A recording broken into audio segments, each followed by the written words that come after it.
All right. So this is our final session. How many did we wind up doing? 6 on Basic Problems of Phenomenology. We're doing the last section of the book, 20 to the end, basically, 20, 21, and 22 at the very end.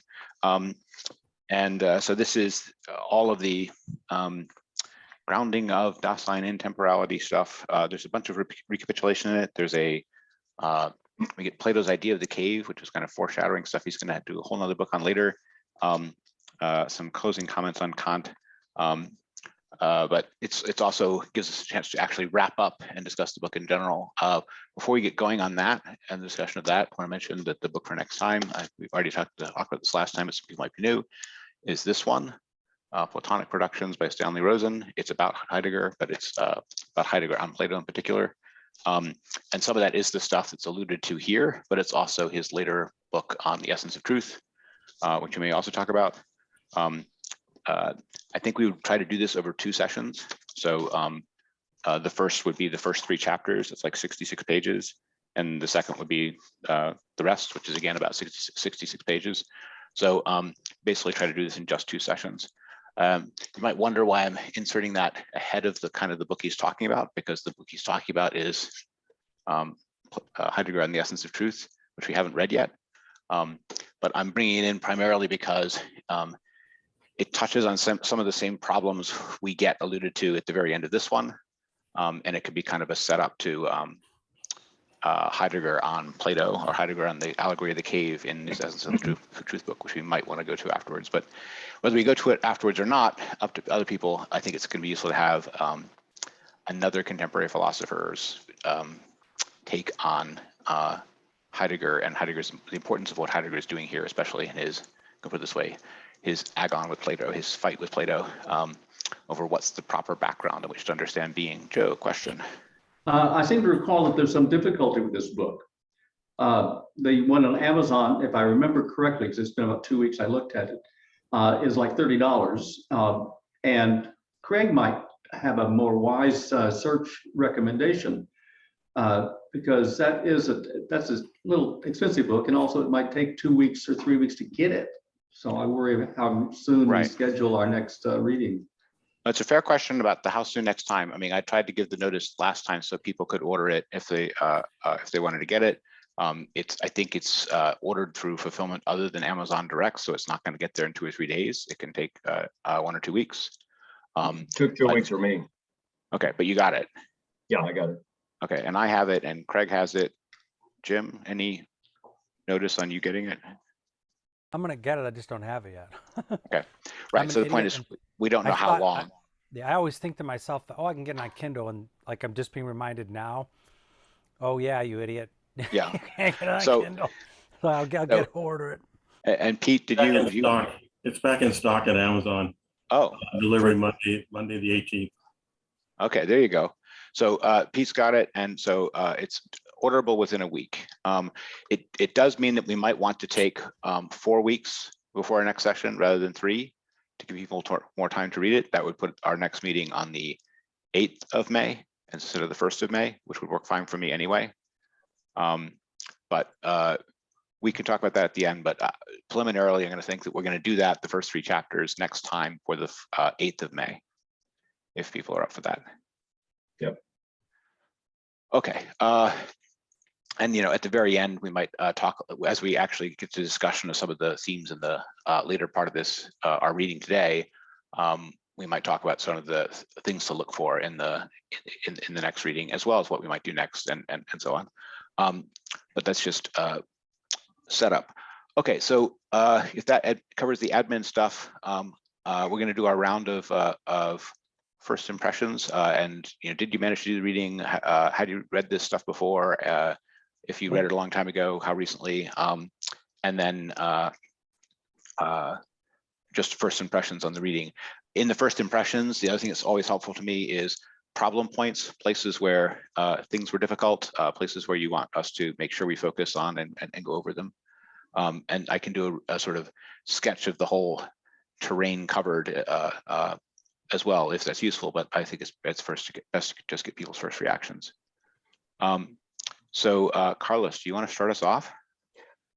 Yes, I did read the whole thing. I found that there was some repetition, which is actually welcome in this case, as it has been before, because it rehashes some of the ideas in a different terminology and different focus, and it helps clarify some things.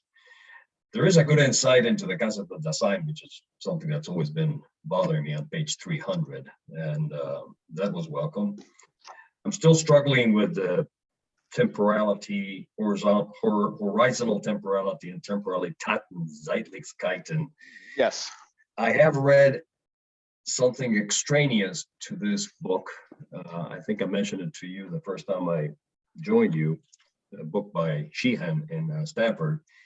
He addresses that, and his claim is that when Heidegger talks about temporality at that time, he seems to have changed his nomenclature later in life.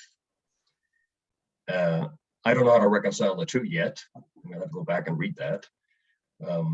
But I do have a number of questions, and they are all clustered around temporality and the two versions with the capital T and the lower t. I get some of it, but really shaky. So on the Temporalität, the Latinate version that's sometimes done with by capitalizing translation, sometimes done with Latin and the AT at the end. It's fair to say that it's the thinnest, least developed piece of the machinery here, right? He does give you an explanation of what he means by it, and it is important for understanding how he's sort of trying to pull it all together. But it's nothing like as developed as a notion like being in the world or Dasein itself or something like that, right? So don't think that it's just you not getting it if that's a slippery concept for you. That's partly it's a difficult concept in itself because it's part of a complicated structure in his part, but it also, he just doesn't ground it nearly as forcefully or extensively here as some of the other concepts. So we will definitely talk about it. I hope that there were at least a few other things that were difficult in the chapter. Well, I prioritized that one because if that one were out of the way, I think I would progress much further in the rest of it. I have a question, general question. Perhaps this is a good time to issue it. I wonder to what extent his entire delivery would be still valid as he meant it, but if he substituted entity for being, when it's not the being of the entity. We use the being of beings. He certainly doesn't mean entity when he means being. Being is something about a being. A being with an A in front and a lowercase can sometimes mean an entity. Entity can sometimes be more specific than a being. Those are closer to being synonyms, at least in Latin. But it's not going to help because he's going to be trying to talk about the difference between a being and the being's being and being itself. And all three of those are not going to be made, the relationship between them is not going to become more clear by using different terms for all of them. It's going to become less clear because you're not going to see why there's any relationship between them at all. And they're meant to have a very close relation. So he's using the same word to show a connection deliberately. When he gets to the very end of this section where he talks about the ontological difference, he'll talk about the act of making the distinction between beings and being as something, as a sort of, it's a deliberate intentional thought that a human being can think, right? Or that philosophy achieves in the course of its development or something like that. But it's a distinction. It's not and it's meant to be a distinction. So, but the main thing to track in these things is, if I can put it this way, number, right? Beings in the plural is not being in the singular, let alone being in the singular capitalized. And being as something which all the beings have is more like an attribute or adjective of them. And being with a capital B that doesn't have an S after it is more like the other side of the ontological difference. But it is still only something understood via beings, which we'll get to at the end. But these notions are as intricate in Heidegger as they would be in Plato if he were just talking about a particular idea, right? The ideas as the unification of a manifold that has instances and a concept, right, is a similar kind of relationship here. But it's not just a concept in the sense that we think of a concept as being a purely mental entity as opposed to a real one. And this is definitely something which is a between entity rather than just a concept. Or, but I don't know if that helps. But Yeah, it does. Thank you. Okay. Okay. So anything else about first impressions, or should we go onward from Carlos? Okay, Joe, you want to take us next?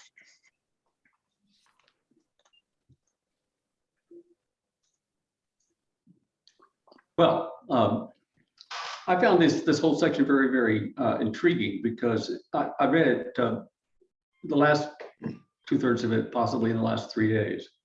So it was quite a focused effort. And I was very pleased because aside from the fact that I think I sort of missed the clarification of a definition of some important terms from time to time, I'm still unclear a little bit between temporality, which is the capital T version, Yes.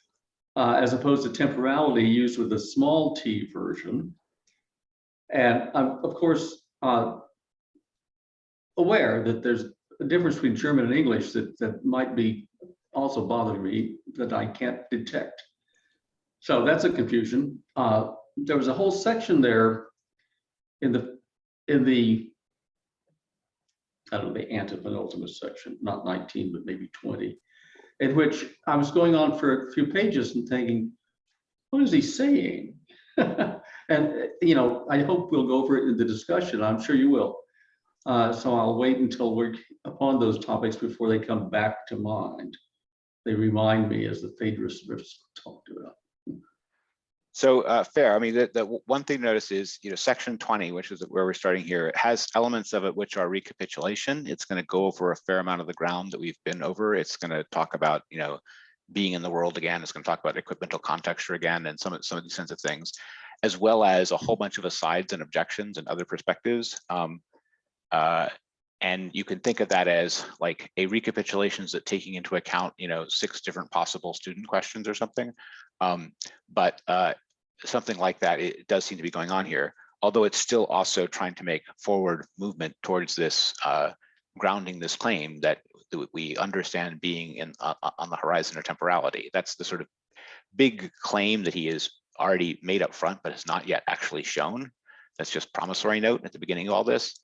And but there's all kinds of things which come up along the way. He doesn't just go straight towards it, right? And it feels a little bit like he's clearing his throat and backing up and going over something before and handling 6 objections before he gets to the part where he's going to tell you the thing he had promised to do. I got intuitively and believed intuitively correctly in what he was trying to do, but all of his digressions and explanations and defenses and so forth were confusing me. Yes, I mean, especially if you don't like know what that objection is, like he'll bring up all the I thou objection and you don't know who he's talking to because the person who had made the objection is not in the room, right? But some of them are more obvious that way in terms of you know, the Plato references, etc., which we'll also get to. It's also one of the reasons we're doing this thing next. But yes, there's a challenge of seeming meander in section 20, which can also be helpful because, as Carlos says, it is going over some things about being in the world, basic things about being in the world again, and transcendence. But by the end of 20, it's entirely new stuff. He's taking you to presence and absence and so on. Certainly by the end of the whole part we read, where he, you know, goes to ontological difference, right? Some of that is quite new. It's also noticeable where all these different other philosophers pop up. Plato comes up like 3 times, and Hegel comes up, and Kant comes up repeatedly. But some of that is on the main line of what he's saying, but others just like some of the Hegel comments just feel like complete asides. Like what is that doing there? it's fair to say that some of the earlier chapters, he was more on a straight direction. It was less meander, if I can put it that way.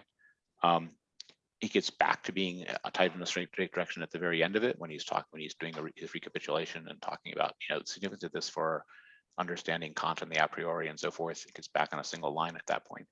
But anyway, that's an impression you could have from reading this section, which is it's not just you, right? That's actually there, right? So that part's fair. But yeah, we can get more into what any of that means. But was there other particular things you want to bring up as things to make sure we cover or questions? I'm sure you'll cover them. I'm not Okay, going to okay. mention any detail now. I don't underline my book. I probably ought to do, but Okay, yeah, fair enough. So Pete, reading first impressions, and also, do you want to get your own stab at telling Carlos how he should understand temporality taught? You could probably do a decent job of it. Or so maybe we should leave the interpretation. Okay, for later. For later. And so I'd read this before in the 90s, but I didn't remember section 20 through 22. Okay. Completely out of my mind. Some of the stuff in 20, I think he's doing some stuff from Being in Time on the Analytica Dasein. He's going over for if he had students in his class who hadn't read Being in Time, or he was just refreshing that. And I finished it, or I reached the end earlier this week. And then I realized I really needed to go back and reread it, because to begin with, I thought the Zeitgeist was referring to the temporal parts of the structure, the ontological structure that sustains, Dasein. And so I was reading it like that until I got to section 22, and I realized that the Zeitgeist actually refers to the being of beings, and this is a technical term in Heidegger. And then I realized, oh no, I need to go back and reread section 20 and 21, taking Zeitgeist to be the temporality of the being of beings, and not the underlying ontological structures, the conditions for the possibility for there to be Dasein and lived experience and so on. And at the same time, I'm thinking, okay, this is because this is 1928, and he hasn't fleshed out that difference fully between what I would call the ontological structures and the phenomenology of Dasein, because we haven't got to his epiphany in 1930 about the forgottenness of being. And that's something we can talk about if we do, what was it, The Essence of Truth, which I think is 33 or so. 32. But 32, so he's gone through, it's after that. And so now I realized I was confused when I was reading section 20, and I really need to go back and reread it to fully understand it. And then one other impression I got that I get from other essays and other sections is that Heidegger has this thing about that you have to follow him on his path of thinking. He's not going to have a PowerPoint slide with 6 bullet points, and this is his point, and you can get it all at once, and now you know Heidegger, and you can move on. he wants you to follow him on his path of thinking. And that's how I also felt, that's going on in these three sections. And for me, I have this with other parts of Heidegger where he's doing the same thing, expecting you to follow him, that it's a long and complicated path, and I can't keep all the steps together in my mind. I'm like thinking, you need an IQ of about 150 to really keep all these steps in your mind at one time. Sadly, I'm not there, so I can appreciate different parts and understand what's going on in different parts of it, but I can't regurgitate his whole path of thinking and understand it as a whole, because I haven't done it enough to memorize it in long-term memory and stuff. And I bow down to the graduate students who could listen to his lecture and follow what he was doing. Yes, well, he had some pretty eminent ones, but on the first issue, well, not first issue, the issue mentioned about the is Zeitgeist phenomenal, or is it an ontological structure? He is trying to say here that the second Temporalitat layer is trying to get there. He hasn't fully fleshed that out, you're right, but he is drilling to that layer now, right? So the Temporalitat is kind of a version of that. So the way he describes it, the formula for the second Temporalitat that Carlos is talking about is, it is temporality understood as the horizon upon which something like being is understood. And therefore, it is temporality considered as the condition of the possibility of the unity of the ecstasies of time as Dasein experiences it. Joe, question? Yeah, I've been stuck on that word ecstasies ever since I first saw it, and I've seen it about 1,000 times now in these sections.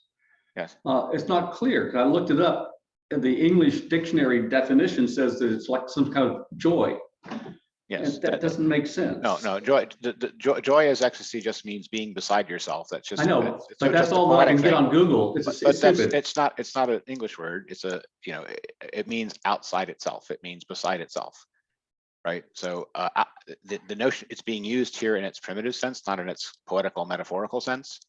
Right. So something which stands out of itself, outside of itself, is ecstatic.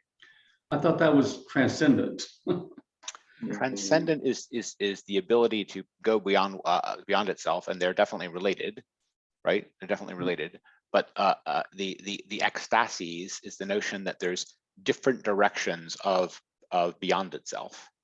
So it's the notion that there's not just a one capability, but multiple different determinate directions of beyond itself. Okay. So and this is a way of thinking of Dasein has structure in this sense, and there's other aspects of that we talked about. The other thing to get at is we've seen lots of places where there's this stuff going on in Heidegger where he's talking about this between business, between subject and object, the generalization of intentionality, something which is not just on the subject pole, not just on the object pole, but is somehow in the between of them, of the relation between them. Ecstatic is a word like that too, because it has relational two-ness to it. It has an over against built into it. But in terms of just the word itself, it just means outside of itself or beyond itself. And he's using it in ways which are not just going back to a dictionary definition, but he's using it like the way a mathematician would use a concept he's defining, right? He's giving it a meaning in the context where he's using it, but that usage is pointing back to this primitive etymological meaning of it as outside or beyond itself. Joe, question. I have this sudden mental visual of radiation, of a radioactive radium unit, which is sending the radiation out. and that's beyond itself. And that's almost like that little unit of radium there is being ecstatic. So not radium like that, but if you want to think about something, if you want a physical analogy, first of all, the physical analogies are not the right analogy for this, because he's trying Correct. to talk about something which is in this from the standpoint of other philosophies, more epistemological plane, so to speak, where it's something about how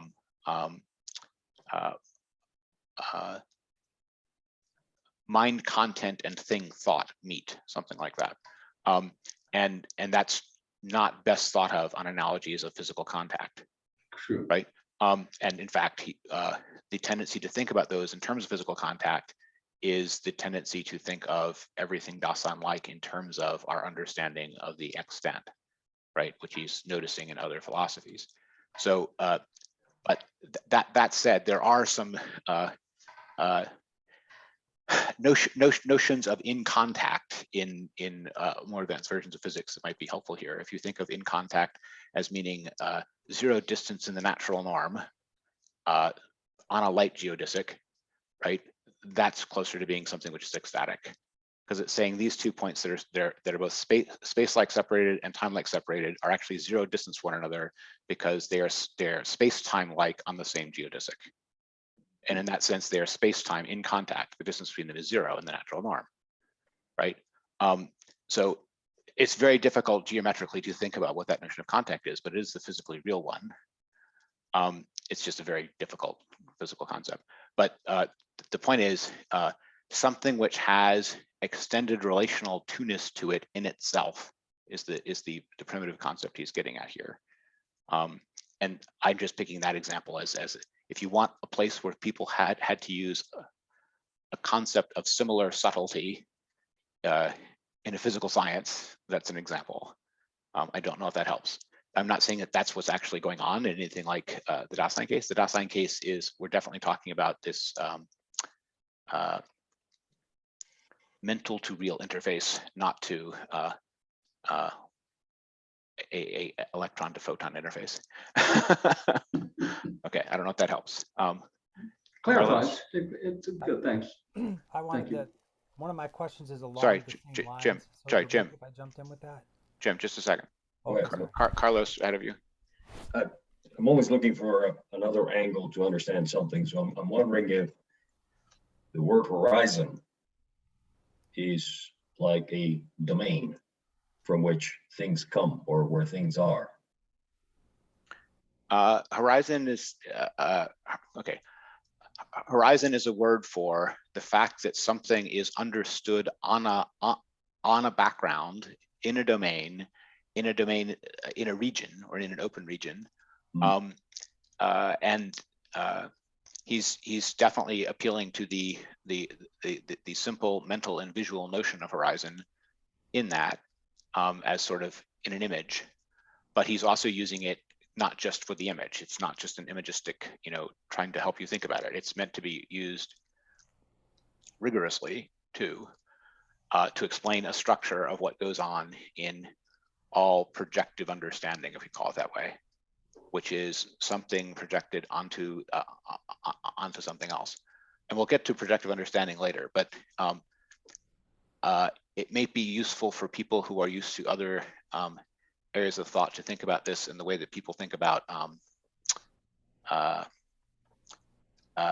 categories and categorization just in fields of science or knowledge generally. The fact that you have some background model of entities and properties of things that in the domain that you're thinking about, you're expecting there to be entities that are like this, that have properties like that. All of that is a projected horizon. And anything like a regional ontology happens inside a projected horizon like that, which can be different from one field to another. Right. You don't have the same expectations about how billiard balls behave and how numbers behave, right? There are background assumptions of what it means to be something of that kind that are informing all of your judgments about it and your expectations about it. And what Heidegger is doing is calling attention to the fact that you can and do that, and he wants to call attention not just to the individual items understood, the billiard balls and the numbers, but the fields in which they are projected. We would say something like physical reality and mathematics, right? Those things as projected fields. I'm taking examples from positive sciences, but you get the idea that there's something about a projected field of the kinds of things that can be encountered there, and your even articulated understanding of that you use whenever you're understanding any number or any physical object is what he's trying to get at by horizon. I never try to understand numerical relations by using my experience of billiard balls to predict what they're going to do. Why? Because I'm not understanding numbers on the horizon of physical objects. The different qualities, different processes within each one of those sets. But I want to characterize here. It is something like different characters, or different properties, different categories, but it's already known ones, already projected ones, a priori ones, not ones that I discovered from looking at 6 of the objects and abstracted out of them. Right? I didn't have to look at 38 numbers and find out they're different from billiard balls. Right? So anyway, that's what's different about horizon, is it has this notion of an a priori and a projected. I can't encounter a number at all if it doesn't have number likeness. I don't determine number likeness by stubbing my toe on 16 different numbers and noticing what they have in common. All right, so the one item that's salient from your explanation is the idea of a priori. Absolutely, which is where he's going to end the whole section. Okay. Yeah. Got it. Joe, sorry, Jim before Joe. Yeah, okay, so this is speaking on section C of 20. Joe was alluding to this with ecstatic horizon. And I had a question along those lines, but it also ties towards the end. And I wanted to see if there's any type of a link there. So I'm trying to give you the map here of trying to, those two together. You have a page? My question was, when he mentions on, to me it's page 467, but it's right after the beginning of the temporal interpretation of existential understanding, blah, blah, blah. 386. Yeah. How is existential understanding determined by temporality? We heard earlier that temporality is the equally original ecstatic horizon, unity of future, past, and present. He says original ecstatic. Okay, so then it's okay. To be clear, it's equally original. Yep. Ecstatic horizontal unity of future, past, and present. Okay, right. So my question was complicated, low IQ concept that you can fit on a PowerPoint, right? Okay, so it's like original and creative note on page. I wanted to say there's a note on page 531 when he's just used the terms original and creative there. And by the way, I'm not trying to be polemic. That's a creative. He says original ecstatic. Whining about it or complaining about it. So what I was going to think, what I was going to ask was on that question. He basically says that the only thing left is, let me put, so I can say this right. I don't want to misquote it. Sorry, is there another passage you're trying to link this up to? Yeah, yes. It's on, for me, it's on page 531, but it's in last section of the book.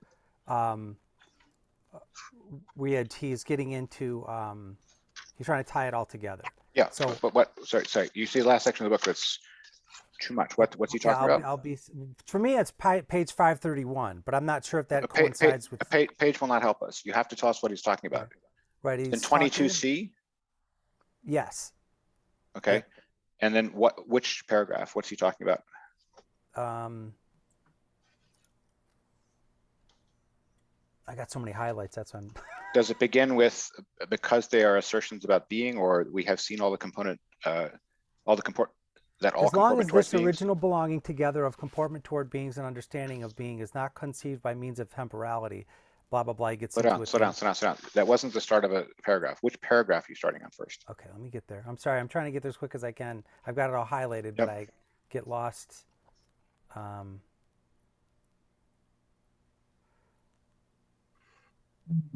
Just had it up too. I'm sorry. By the way, I think we're on page 325 for those who are trying to follow. But Okay. That's where I am, yeah. Okay. It's is it is the paragraph that begins, "We have seen that all comportment"? there is no such thing as one phenomenology, and if there could be such a thing, it would never become anything like a philosophical technique. For implicit in the essential nature of all genuine method. Yeah, this is on 328. I got it. I know where you are. Okay. Yes. Okay. I know where So you are. Yep. when the question was, when a method is genuine and provides access to the objects, it is precisely then that the progress made by following it and the growing originality of the disclosure will cause the very method that was used to become necessarily obsolete.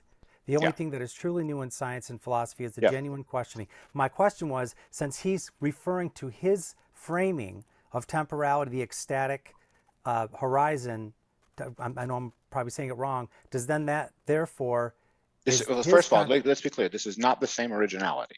Okay, all right, that's what I was wondering about. So he's not talking about the same originality. The point he's making on 328, right, is that he's basically saying even all the phenomenal method that we've ever developed to try to investigate this problematic is just a tool at the service of finding out what is in this problematic. And the thing which is in control is the thing we're trying to understand, right? Okay. This is he also talks about this back at the beginning of 324, right? The fundamental thing is the thing you're trying to understand, and as you learn about it, has full control over where you're going, right? And your method has to bend to it and be useful for disclosing it, not the other way around, right? That's the primary thing he's saying on 328. So a genuine method changes because as you learn more about the subject you're investigating, right, you learn more about what your method should be. That's the main thing he's trying to say on 328. Back in 386, right, he's not giving you that meta comment about, putting brackets around my whole method and saying, this method got us so far, we might need another method for another problem, right? Okay. Like he is on 328. He is instead trying to give you within a very detailed specific place, right, what the structure of temporality is experienced by Dasein, and the thing which he's calling their equally original ecstatic horizontal unity of future, past, and present. The equally original part there is he wants to make clear to you that it's not the case that the ecstatic horizontal experience of the past is more primordial than your sense of the present, and they're built on top of each other. They're not, right? The equally original there is modifying the unity of future, past, and present. So the different ecstatic moments of future, past, and present are all something which is equally originally part of the Dasein structure. The Dasein structure was not built up in sedimentary layers from first you had an understanding of the past, and then you had an understanding of the present, and then you put an understanding of the future on top of it, or anything like that. Mm-hmm. That's all the equally original is saying there. It's saying that these things are not layered on top of each other. They're all equally original. They're all part of the same structure. Okay. So the word original there is, here we're just talking about the origin of that ecstatic horizontal unity, right? On 328, he's talking about, when he's talking about growing originality of the disclosure, he means as we learn more about anything that we're investigating. Okay. Does that help? Yes, that's great. That's great. Okay. I just didn't want to pass up that question. No, I can easily see that, if you jump on that word and think that he's using that word in a very technical sense here, and is it the same meaning in both passages? You can easily, when he's saying ecstatic horizontal unity, he's using a technical term that you have to get exactly right every place he says it, because he's going to use it the same way. When he's saying original, he won't always use it that way. Okay. Joe, question. Okay. A little while ago, you said something that I just had to have clarified. So you said the term you used was regional ontologies. Ontology. Ontologies. Regional yes. Ontologies. Yes. Regional ontologies. And I sort of said, duh. That sounds like perfectly sensible. Yeah. Because nothing's infinite. But what is it? That's almost like non-Euclidean geometry in which parallel lines aren't intersect. Well, so the notion of regional ontologies was really fully developed by Husserl. There are some notions before that you can find here and there, but Husserl already made regional ontologies into a sort of serious business. There were some other people thinking about some things that way. Heidegger has in some ways a more rigorous understanding of what he means by ontology than they're necessarily using. Whereas for Husserl, a regional ontology is more like a mental map. It's still mental, as opposed to more like it's also out there, if I can put it that way. But still, either way, regional ontologies is the notion that the expectations about beings are not uniform across all possible beings, right? Or all possible worlds, I guess we might say. Yeah, sure. You can in later possible worlds doctrine, having different possible regional ontologies in different possible worlds, sure. But he's not primarily thinking about those sorts of thought experiments. He's primarily thinking about with a world that we've got.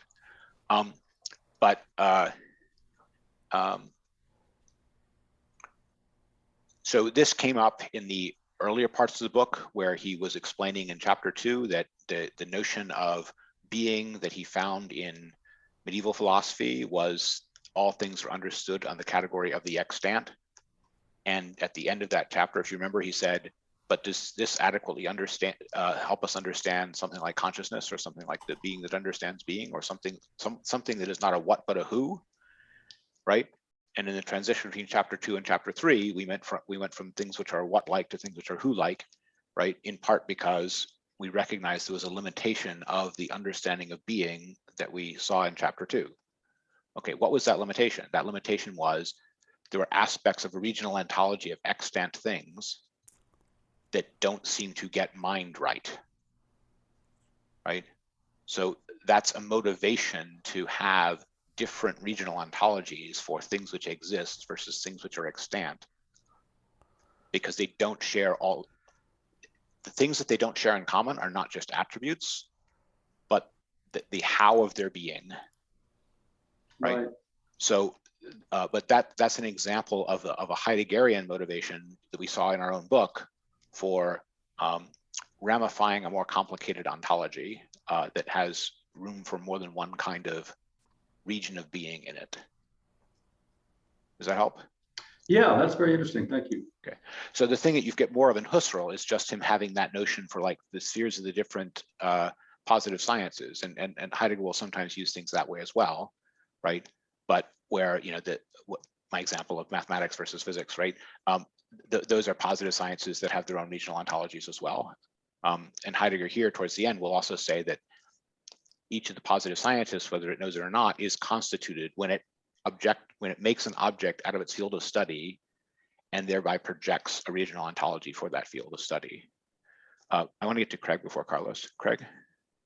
Yeah, I'm just a little concerned that we haven't gotten even halfway through the first impressions. It's fair. It's fair. You're absolutely right. We're going round and round with questions from 4 people. We have to get to everybody else. It's fair. So let's put the other questions in abeyance and get on to Craig's first impressions. Thank you. The first thing I wanted to say is I did finish this reading. It was a real struggle. This is the first time I found myself with one finger in the lexicon at the end of the book, going back and rechecking. Google searches didn't do any good because it wasn't his technical use of the term. So the lexicon was helpful in the fact that it, even though I pretty much only presented the times in which he'd used the term before, but he had a couple good definitions on that, so it was good. When we got to the intentionality, I found it interesting. I was digging through that. I got to Searle's book on intentionality. Totally disappointing. He dismisses Husserl in one sentence and doesn't even mention Heidegger. So it's kind of dismissal. And I did the same thing with reading a really fascinating book on the rise of the Vienna Circle. And with the Vienna Circle dismisses Heidegger in 1 or 2 sentences too, the entire circle. So it was fascinating to see him in the perspective of other people of his era being summarily dismissed that kind of troubled me. And speaking of summarily dismissed, I did look when he talked about I and Thou. Martin Buber was written 4 years before he wrote this book, so I had the feeling that it was Martin Buber that he was summarily dismissing and attacking at that point. You mean in the place where he talks about the I thou stuff? Yeah, Thou was Martin Yes. Buber. Yes, absolutely. You very, very clearly that was it. I haven't found much that discusses Buber and Heidegger together other than Walter Kaufmann, and so I'm looking forward to digging into that. The general impression that I had was we got dragged through the mud of 300 pages to get to the last 20 pages of this book, which were brilliant. The last 20 pages. And I wondered if we needed to be slugged through the mud in order to deal with those last 20 pages or not. But I thought the last 20 pages, light bulbs came on all over the place. The innate sense of an ontological, which was unfortunately I kept getting troubled with when he used examples like chair and things like that. Well, chair is a learned object. It's not a fundamental object. And so his examples of dragging us through the mud didn't help. But the last section, it finally made the ontological sense, the fundamental basic sense that we experience even as a child before we know how to name objects. We experience them in their temporality. And that really finally made some sense to me. But to go along with a couple of the others that had their problems with it, the distinction between being and beings is temporalized in the temporalizing of temporality, page 319. Yes. That was, to me, almost pure garbage. I didn't understand what he was trying to get to on that. So that needs to be, that's the one that I think Carlos. But I'm not alone. And others brought up the, using variations on temporal 3 times in a sentence to refer to each other, to refer to things among them, got nowhere. So that then I saw it 3 or 4 times, but that was the one I had handy and I marked it to bring up. So I'd like to spend we need to get into a little bit more on that. But the ecstasis, Joe, I'm sorry, I ended up going to the lexicon instead, and it finally started making some sense. That is the tie that of the ability to remember or the ability to recognize, which is always kind of weird because that's recognize, to cognize again, that the past brings to us, and then the anticipation in the future, and the tying the 3 of them together into the presence or presence finally started making some sense. So yeah, I agree with you, Craig, and that's a very, very good point. I read a different author, professor of philosophy at North Carolina, who said that our concept of the soul, our youthful self, our young adult self, our self now, that's all based on our memory.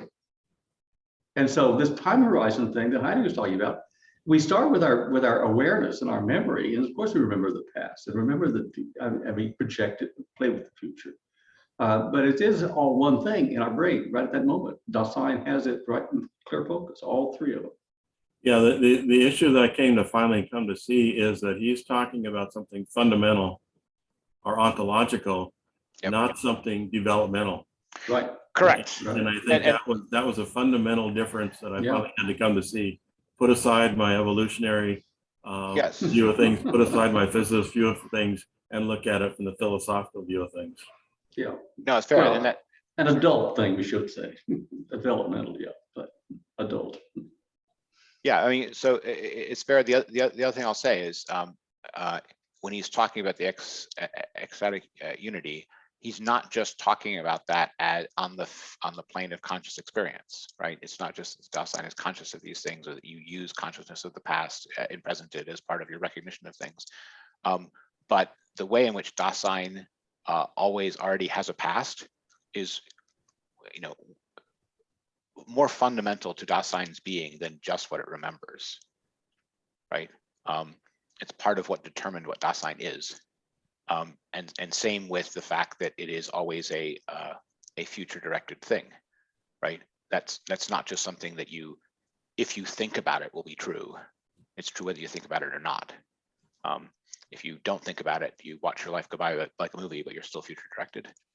So anyway, the point is that, and that's again getting at Craig's point about he's talking about something fundamental and something about ontological structure, that yes, you can do this sort of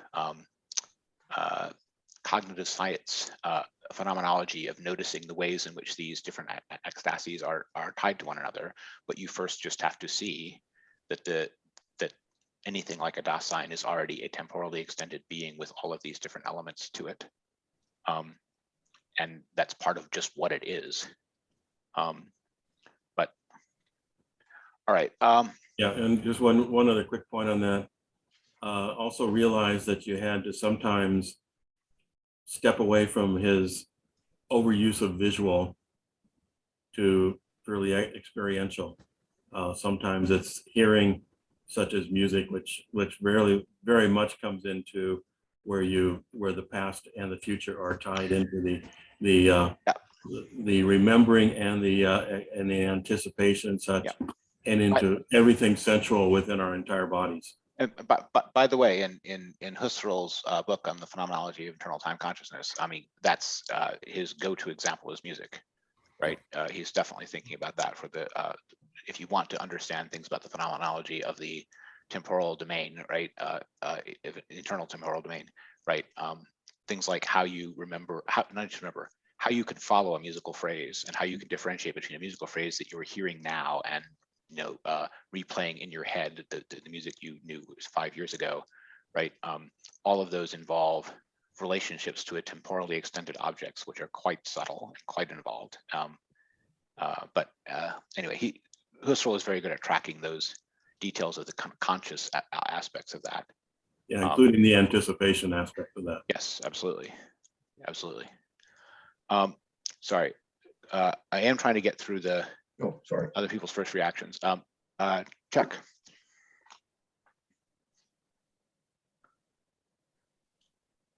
No, I have, excuse me. This being Palm Sunday, the beginning of Holy Week, and me being who I have been, I've been too busy to read. So I'm just gonna eventually listen to all the recordings and probably have questions, and don't know who I will address those questions to at that point in time, but I'm enjoying the conversation. So, right, and if you have questions at the end, even of this one, that's fine. You don't have to wait until after. But thank you, okay. Nick. First impressions, and did you do the reading and that sort of thing? Yes, thank you. Yes, I did do the reading. I finished maybe 5 minutes after you started the meeting. The last page, and I just made it in time. But I had to skip because I haven't been attending your stuff. I've been busy with other stuff. So I just tried to read from 19, but then halfway there I skipped it because I knew I was going to run out of time. So I read 20, 21, and 22. And I think like what Craig says, I believe for me from 20 on is golden, is jewel, treasure. And I'm kind of at the point where finishing up Being in Time. We're on its last a few pages, but this particular section really complements that part of Being in Time. It's not part 2. It's section 2 or something of part 1. Anyway, so I thought this was kind of just in time for me, and I like that there are some pages that I thought were just key, and like the one that was brought up by James, the first part, like page 287. I wouldn't mind hovering on that page quite a bit because he puts in all the stuff together with temporality, the ecstatic horizon, the resoluteness that comes, the way your life is more futural, and he puts in repetition, it's all these things that he does, and then he added more words like empress, and presenting, which I hadn't seen in And Being presenting, and yeah. Time.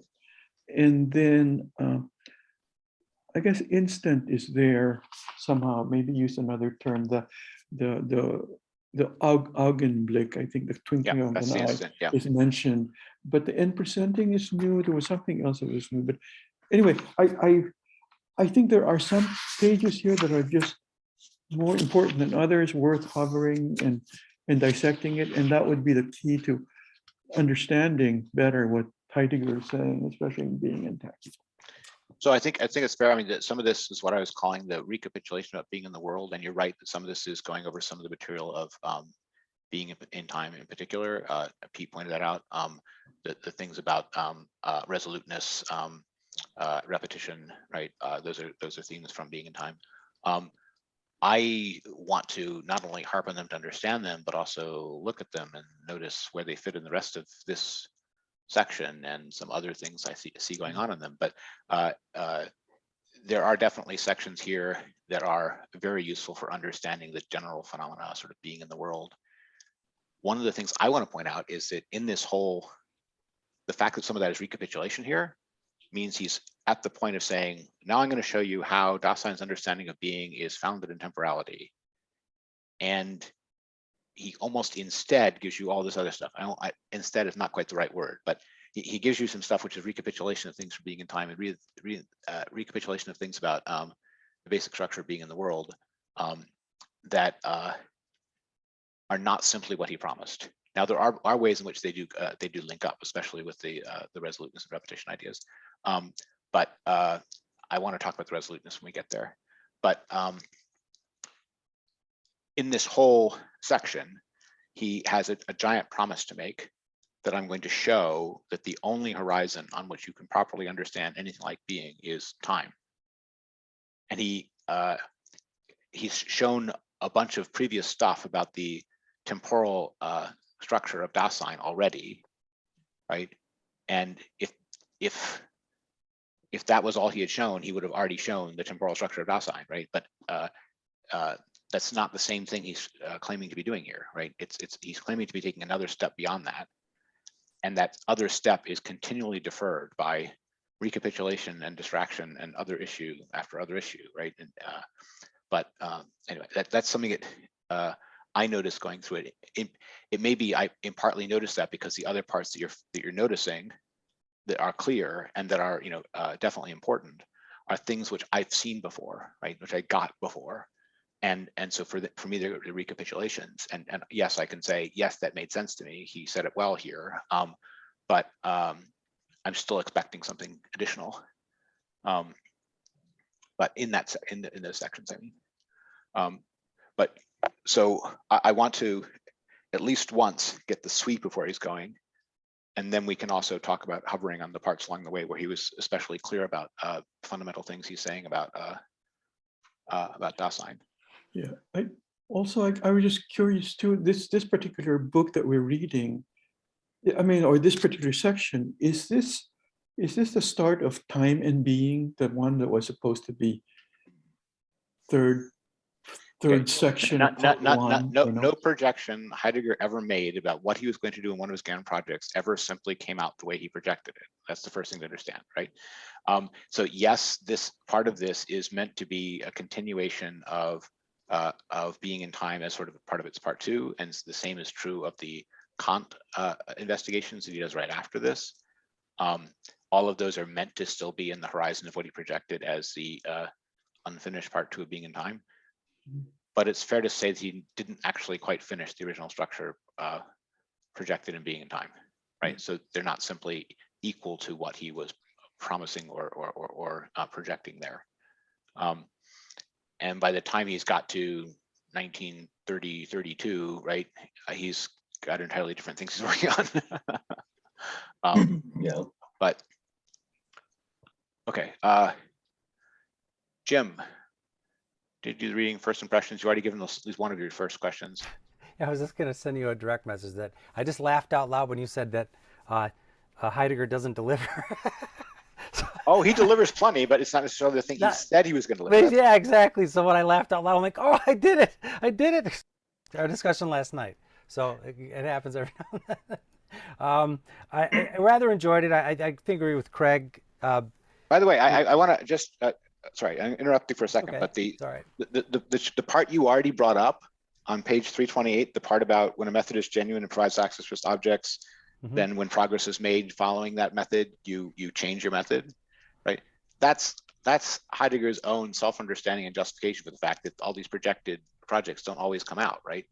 Yeah. You know, he's adapting, he's learning, he's investigating, and his line of questioning will change. And that's because some portion of it is determined by the matter itself and by what he's learning on his path. So it's not meant to be a criticism of Heidegger that he didn't fulfill every project that he laid out when he was 25, right? That's not, Right. people don't lay out their whole philosophical work in one projection when they're 25 and then just fill it out for the rest of their life. That's not how philosophical investigation works. And if it did, it would mean something was deeply wrong. Yeah. But anyway, yeah, sorry, I interrupted.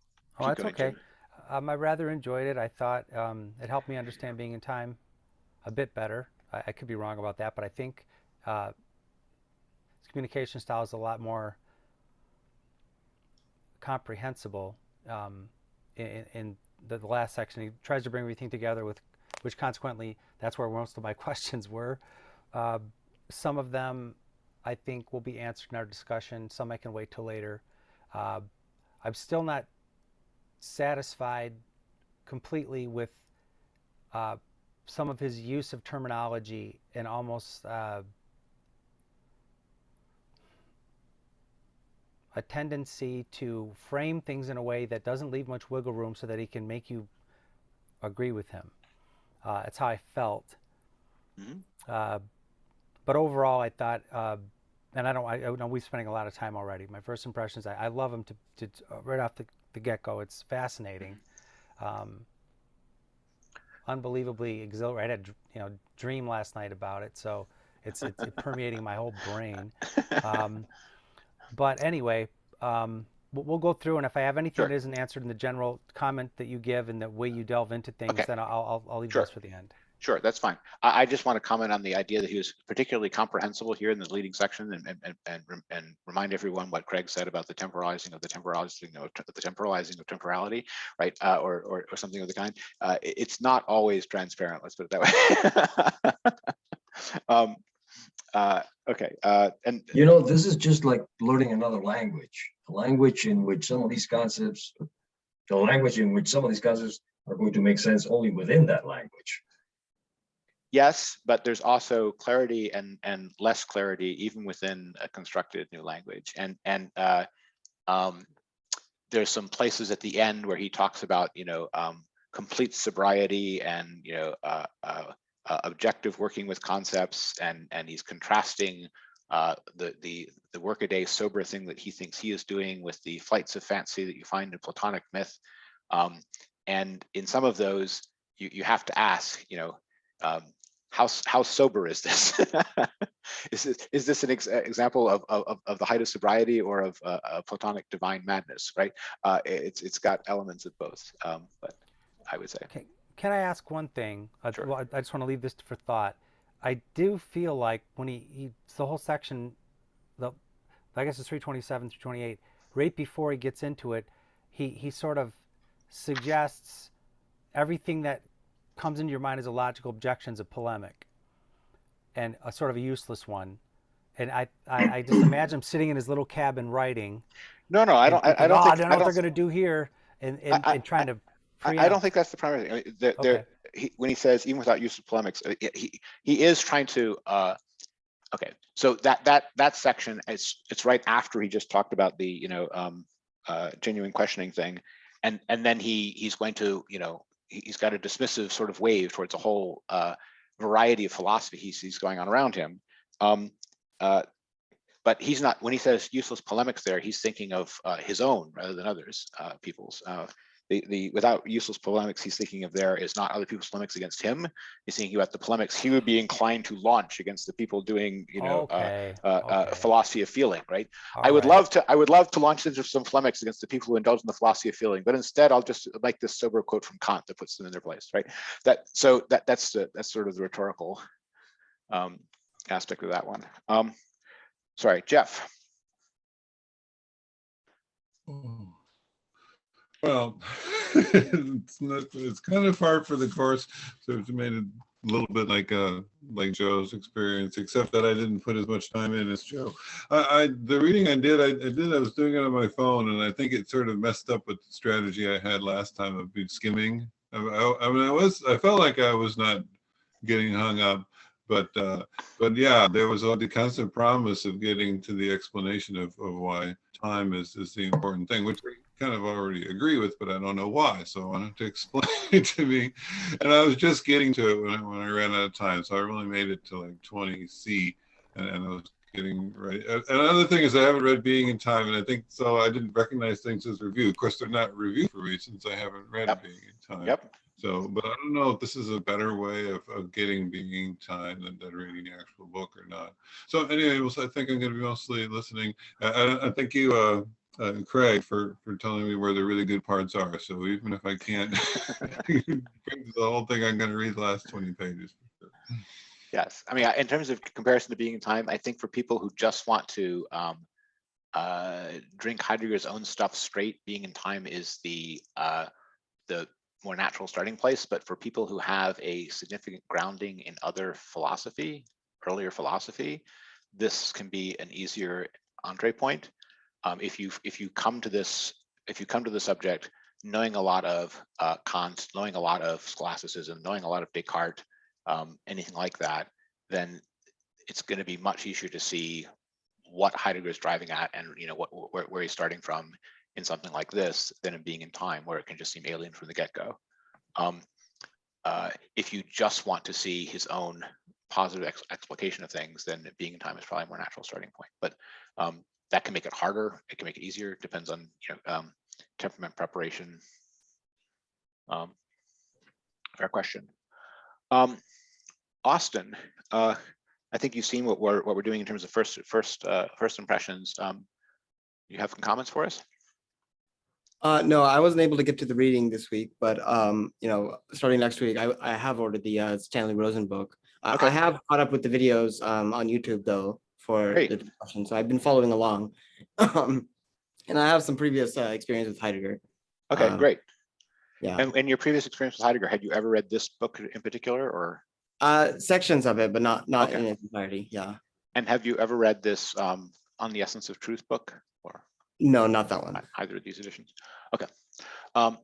It's just, I mentioned it because it's part of what Rosen is talking about in the book we're going to be reading next. We haven't actually read this together as a group, although several people in the group have read it. But the stuff that Rosen's going to be talking about includes those things. So it just might be useful to know. Nick to everyone said, what is the next reading? The next reading is Platonic Productions by Stanley Rosen, Theme and Variations.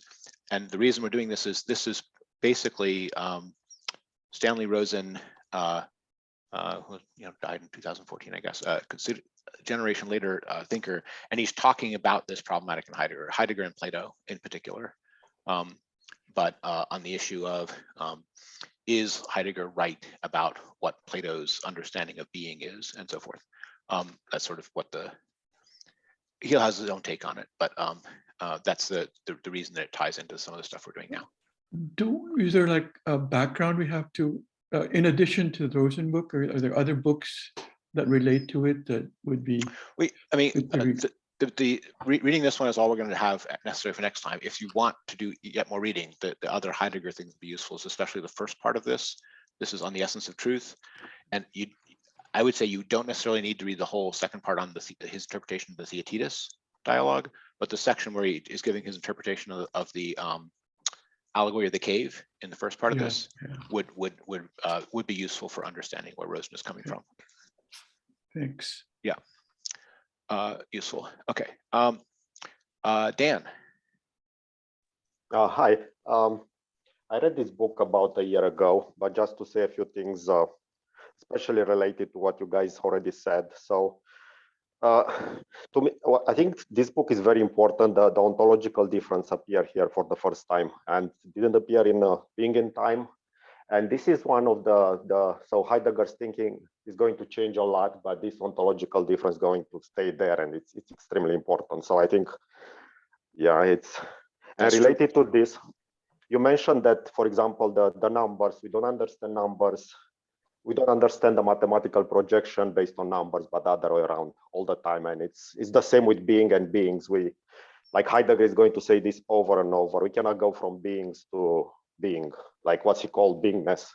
It needs to be the other way around. So we need to start with being, and then we can understand being. So it's quite important. And also, 2 weeks ago, I read Heidegger's letter to Jasper, and he said that basically being and time, and probably this book also, it's against Husserl. It's explicitly against him and everything Husserl stood for. And what else? I got the book, The Platonic Production. I ordered it and I got it a few days ago. Great. So in terms of the against Husserl, there's definitely lots of stuff here which is trying to go beyond Husserl, certainly, and especially the stuff about trying to ground the Husserlian notion of intentionality in something more basic and deeper. Is that against Husserl? Is it beyond Husserl in the same direction that Husserl is going? The two different interpretations of the student's relationship to a teacher, but he wouldn't necessarily be on the direction without Husserl too. So it goes both ways. But that's my own outside read on it, not necessarily his own inside read. Okay, I think that helped for first impressions. I know that we stopped some comments that people had along the way to make sure we could get through the first impressions, and I could give people a chance to go back to any of those things that they wanted to bring up. Carlos? Quick question. Positive science. Yes. That means a science that posits, not as opposed to negative science, right? Well, he means when he says positive science, he's really contrasting them with philosophy, but he means a science that has positive content about. We would typically say an empirical science, or yes, it's the science of positive content. It's the science that the positivists believe in. It's the science of positive knowledge is the word they would use for it. But it's not being contrasted with negative science, especially. It's being more contrasted with philosophy. Okay. But and it's in Kant, it's contrasted with a priori science or transcendental science. Yeah, and some people would include things like logic and mathematics in the positive sciences. Others might include mathematics, but not logic. But anyway. Good, thank you. Fair question. The main thing he says toward the end about his own understanding of it just distinguishes between all the positive sciences, including something like math, and philosophy, with a fundamental difference in what their focus is upon. In that and this is related to the ontological difference stuff that Dan brought up, right? The focus of each positive science is on the region of beings that it is trying to understand, right? So it is about beings. It is trying to give you ontic knowledge about beings, and about a particular area of being, an already projected, already understood particular area of being. Philosophy, as Heidegger understands it, as at least at this stage as ontology, is focused instead on being, not beings, which means that it is trying to understand the condition of the possibility of each of these regions of being in some respects. This projection ahead of time business that Dan was talking about. There'll be other ways of characterizing how philosophy is different from positive science, but the philosophical activity going on here is not chemistry, and that's the fundamental difference between something like positive science and something like this.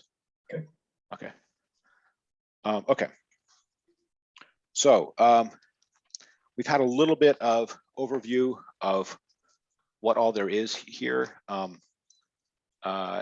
I want to just sketch it a little bit. So there's a part which is, as we said, kind of recapitulation of being in the world, but there's also some very key notions that come out there. We learn that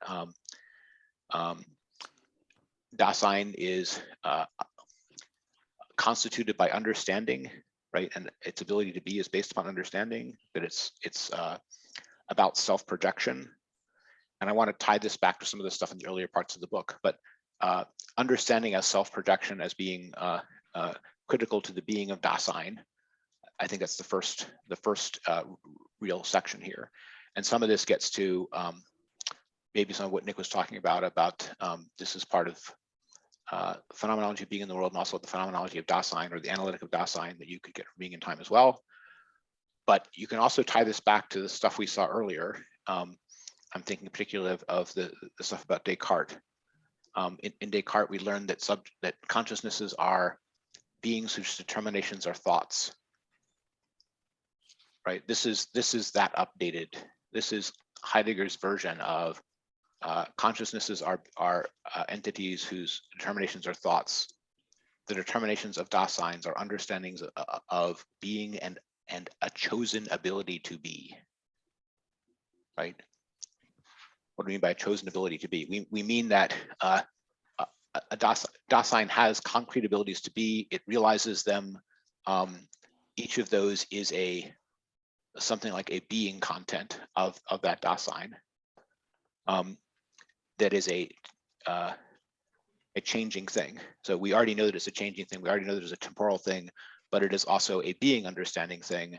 And it's not just being understanding in the sense that it's watching being over there happening like a movie. It is itself changing itself by becoming a possible being, right? It is itself a being whose own ability to be is at stake in its understanding of being. It is importing understandings of being that are changing what it is. Okay, and I want to tie that back to the stuff that earlier philosophy understood about consciousness, right? This understanding of being and something that Descartes would call a thought that determines a consciousness are maybe closer than you might think. Now, this still does have this betweenness business. It's not simply as subjective as it is in Descartes, right? I do want you to see that connection, that there's, okay. Is that clear? Is the idea of a self-projection, he says self-projection is the Dasein's basic way of happening. And I want to make sure that people understand why he would say something like that. Why is self-projection the Dasein's basic way of happening?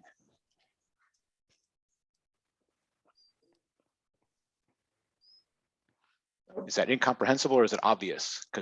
Or is it neither one or the other? No, I think it's worth elaborating, and also why is to project oneself upon a possibility an understanding? Why is that?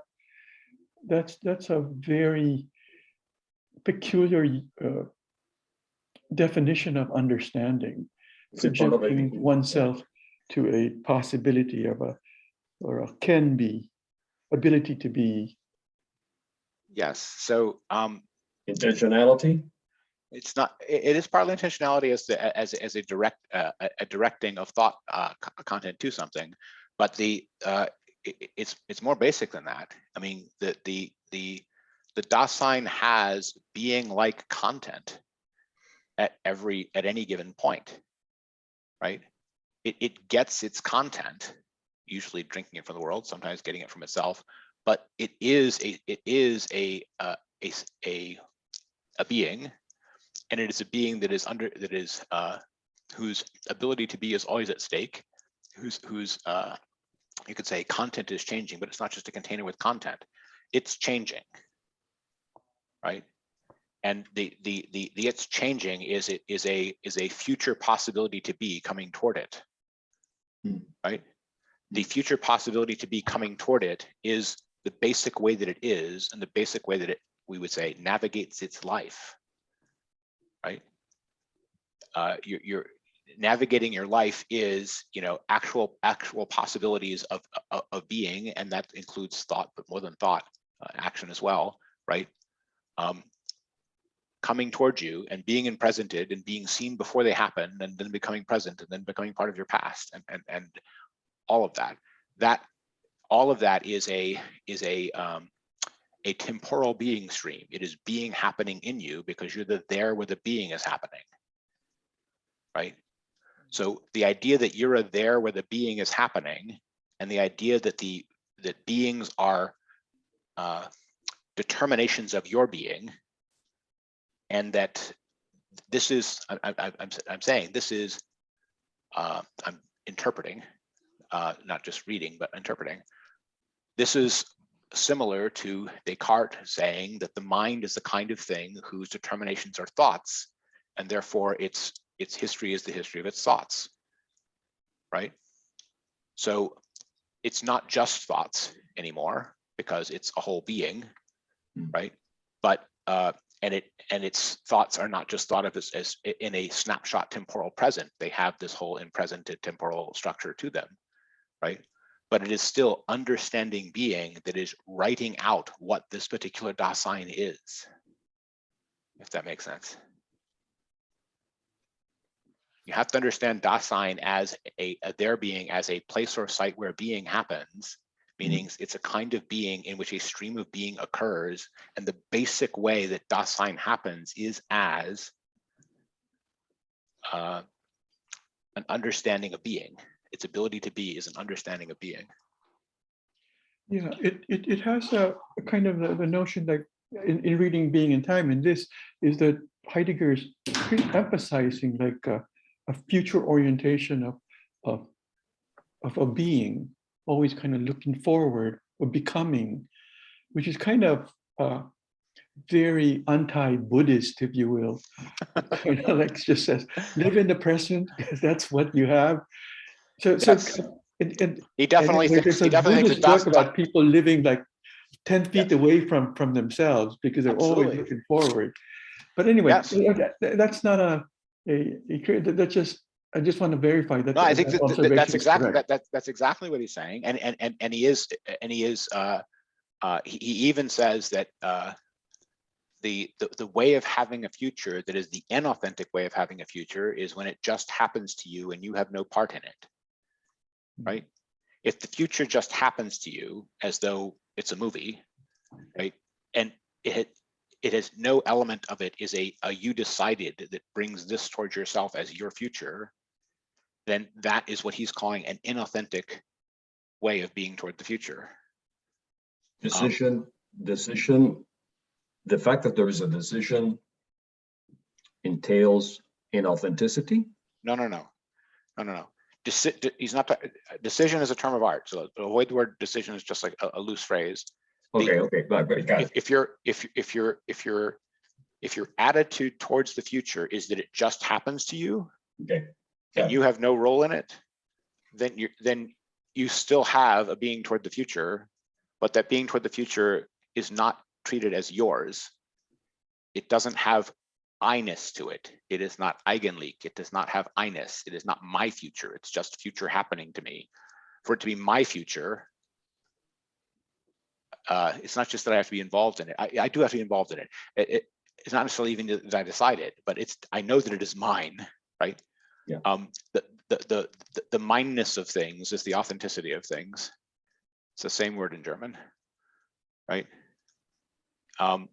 So the mineness of my future, right, is the same as my authentic future, and that authentic future, the mode of being towards the future that is authentic is what he's calling resoluteness. Yeah. Okay. Right. Yeah. Is intentionality also come into play in that sense of?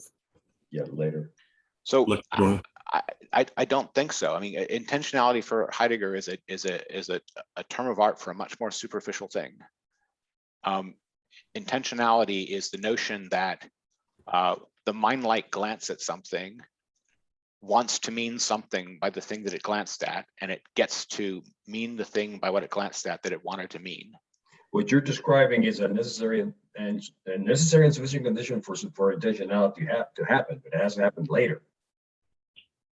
Okay, so once again, intentionality can happen inauthentically. Intentionality can happen authentically. Intentionality is a much more superficial phenomenon than what we're talking about here. So resoluteness is not intentionality at all, right? Resoluteness is something very different. Resoluteness is something like the bringing my whole past with me. I am staying on course in my life that is my life, going where I need it to go, right? That kind of the notion of a kind of grip that's bringing your whole past with you into a future you chose is what he's talking about as this resoluteness. And there's nothing about the comparatively trivial, if I put it this way, and epistemological nature of the Husserlian term intentionality involved in that.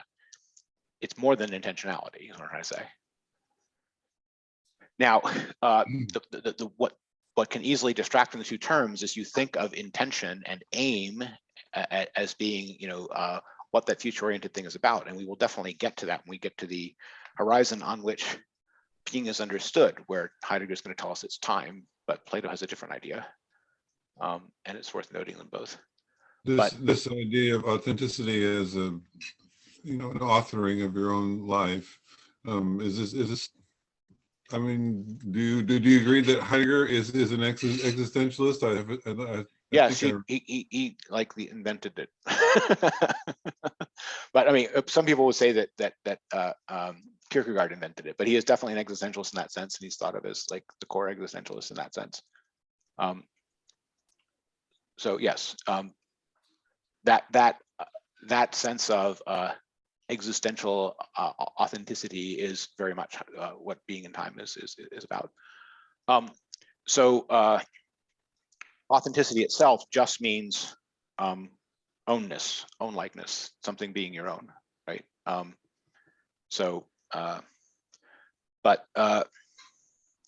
Okay.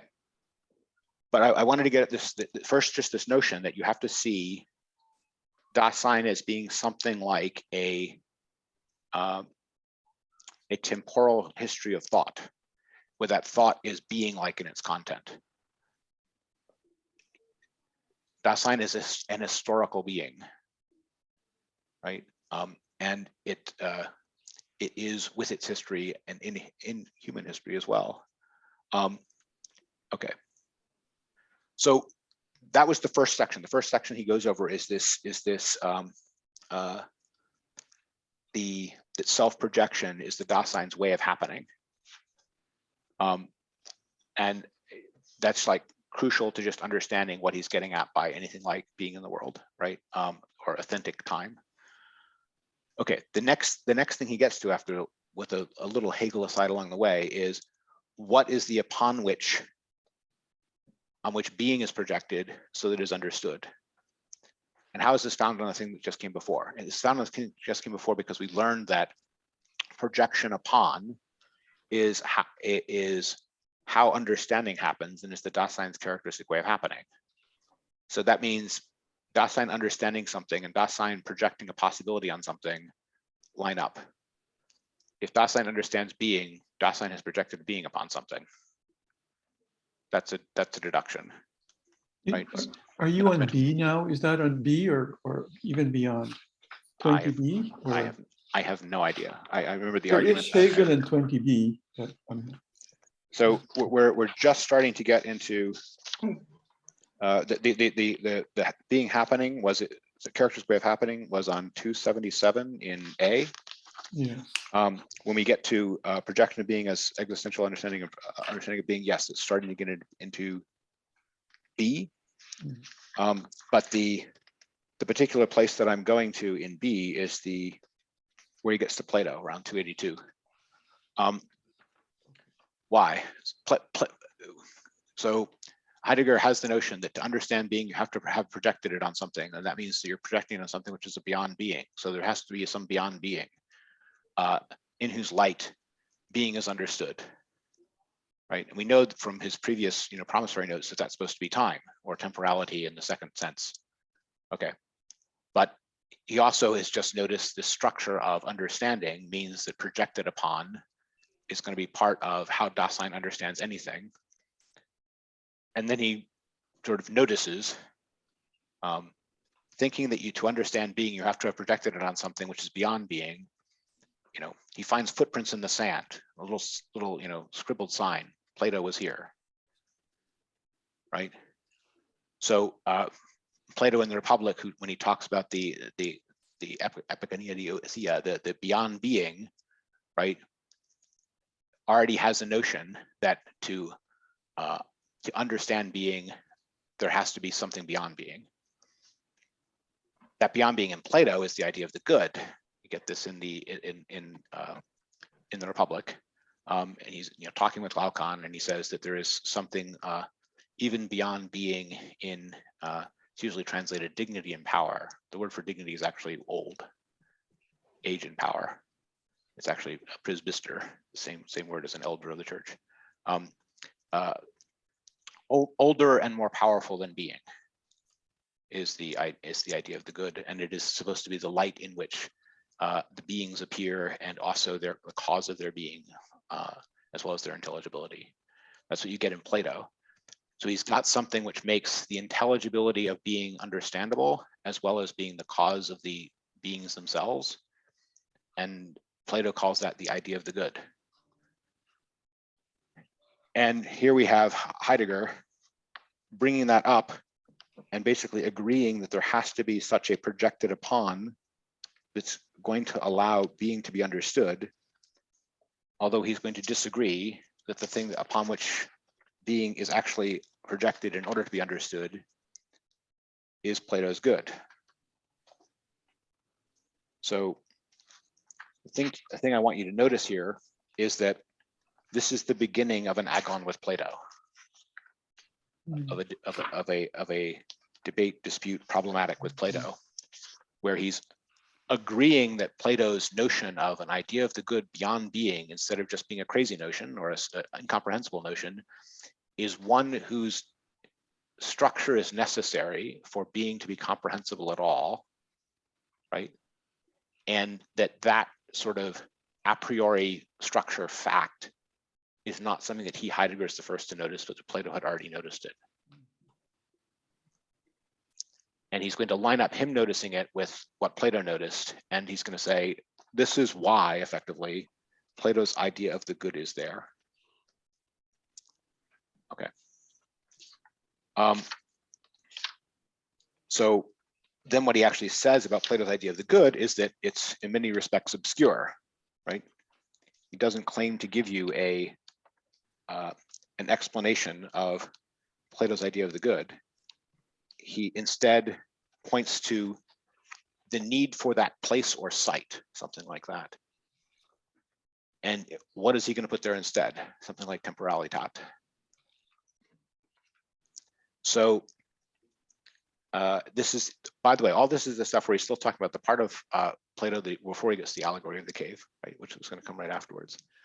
But okay, so I don't know how much Plato anyone has here in this group. I think, plenty for several who have been with us for some things before.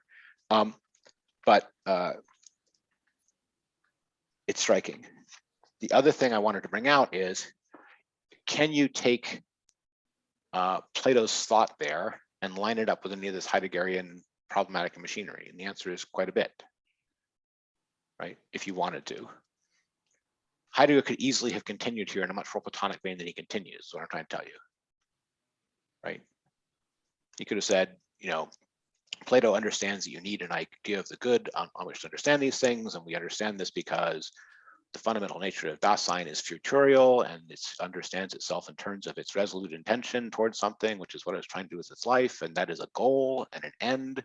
And goals and ends are about, for the sake of which is, and the for the sake of which is first of all for the sake of Dasein's own being. But what the Dasein's own being is always itself directed upon something, and that is a goal of some kind, and we call that which the Dasein directs itself upon good, right? The structure of good seeking. You're a good seeking missile, right? The structure of good seeking is built into Dasein's existential constitution, and it's part of the futurial nature of Dasein. That Dasein is always already projecting its understanding of its possibilities upon a good and bad.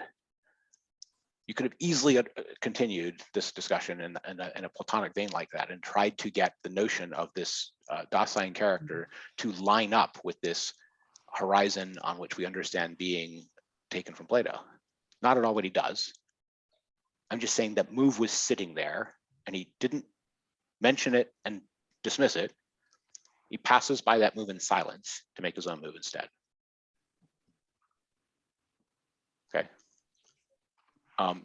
So That could be that on Heidegger's understanding, he thinks he understands why Plato saw the need for having that there, but he thinks that Plato's idea of the good is an obscure, unscientific, poetical idea. The very end of the book will be him, criticizing Plato for being too poetical, something like that. You can ask how poetical Heidegger himself got in his old age, but okay. So the fact that resoluteness and repetition and understanding by own most possibilities, that none of that seems to recall to Heidegger the notion of good in Plato, right, is striking to me. Instead, it's the ecstatic horizontal unity of temporality. Okay. I think that when he's shown that Dasein is temporal, he's on absolutely solid ground, right? But when he starts getting into this agon with Plato, it's getting much less clear. Okay.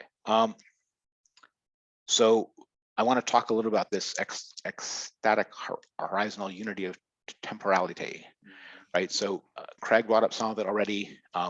This is the notion that it is, and some of the stuff came with Jim also.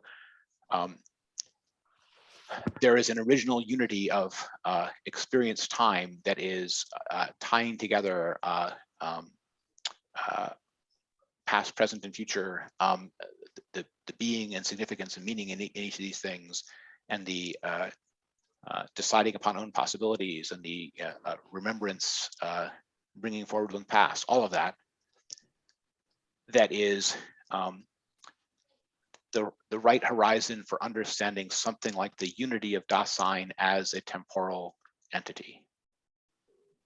I'm going to call all that first just temporality, that whole thing, right? But I think that bit of it is sound. I now want to point out something about this ecstatic horizontal unity business, though. I want to tie it up to Kant.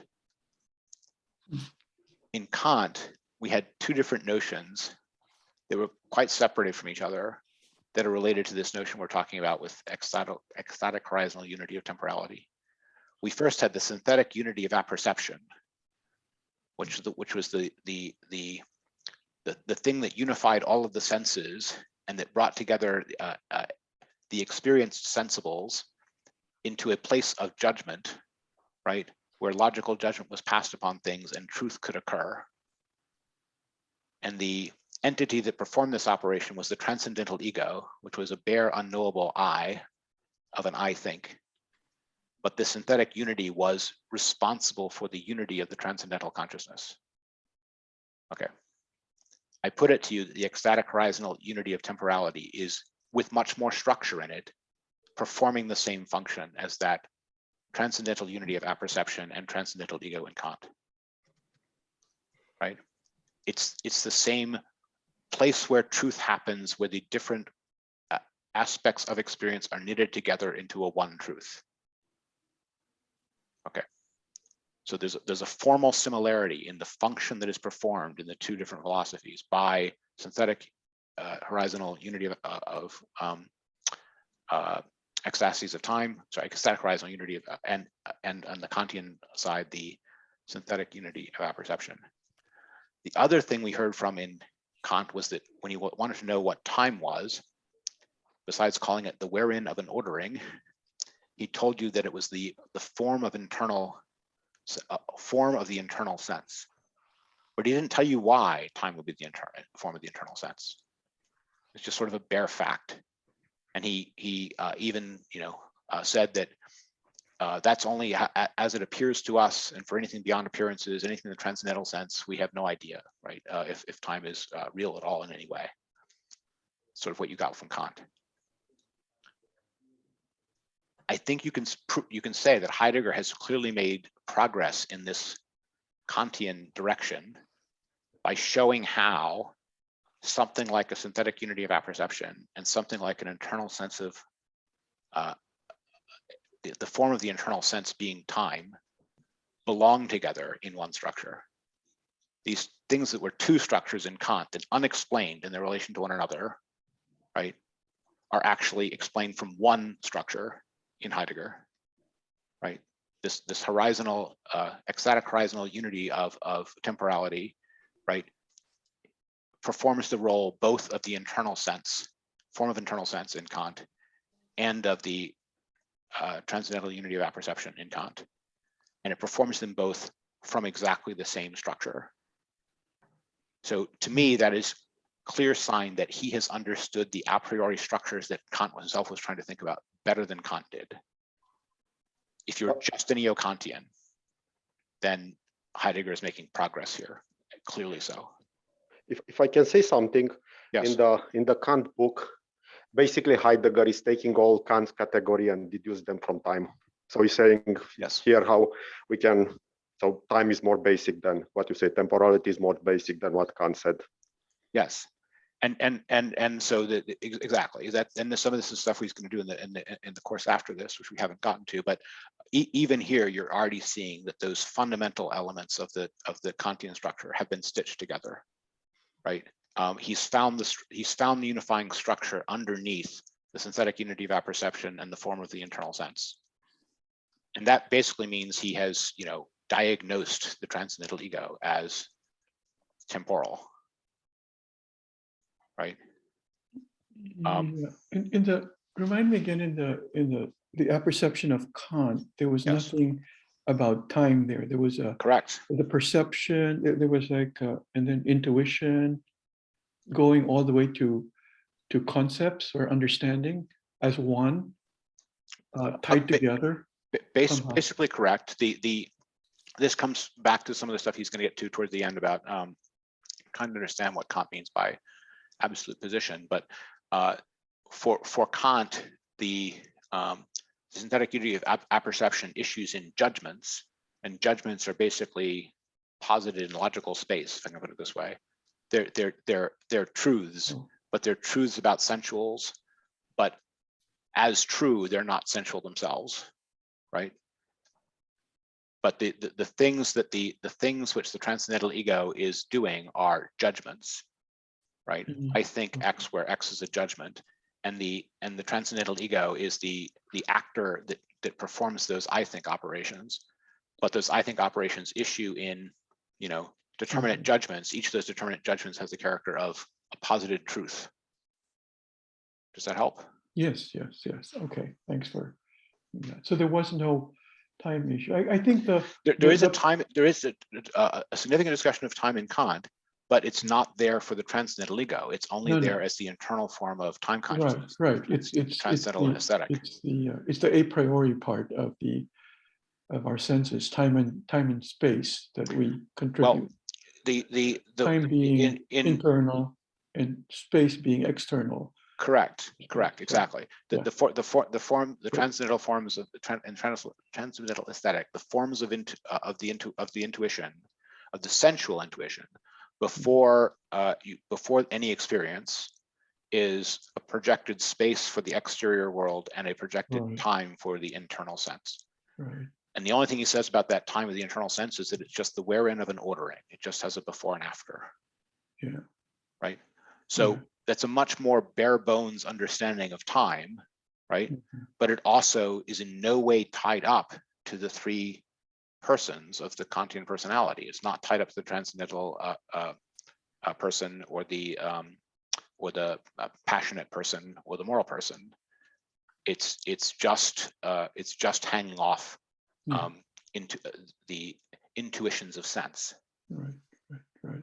Yeah, I'm getting the sense that I think I can see how palatable, at least at the minimum, or how this Heideggerian notion makes sense when I think about it as, from an experience standpoint, what we experience, our mind experiences, how is essentially done through time. It's laid out in time and unified through time, present, past, and future hopes, I guess. Sure. But the critical thing in these philosophical questions is, how do you understand the nature or status of those things, right? Kant is understanding the time as just a mere appearance used to order internal events. and it has this phenomenal character, as though in reality it could be that there's no time at all, and only the fact that something is sensuous requires it to have temporal character, right? That's what you get in Kant. Mhm. And that's not what you get in Heidegger, because Heidegger is saying that this temporal sense is, it has this Dasein existence quality about it. It's not simply a projected. And if it, and even to the extent that it is a projected, it's not projected just to sense. You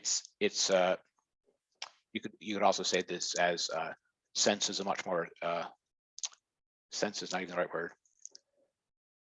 Kant sharply distinguishes sense from what he thinks of as truth, right? Because he thinks in part motivated by kind of Humean skepticism, right? He's skeptical that you can deduce things about logical truth from things of sense, if we can put it that way.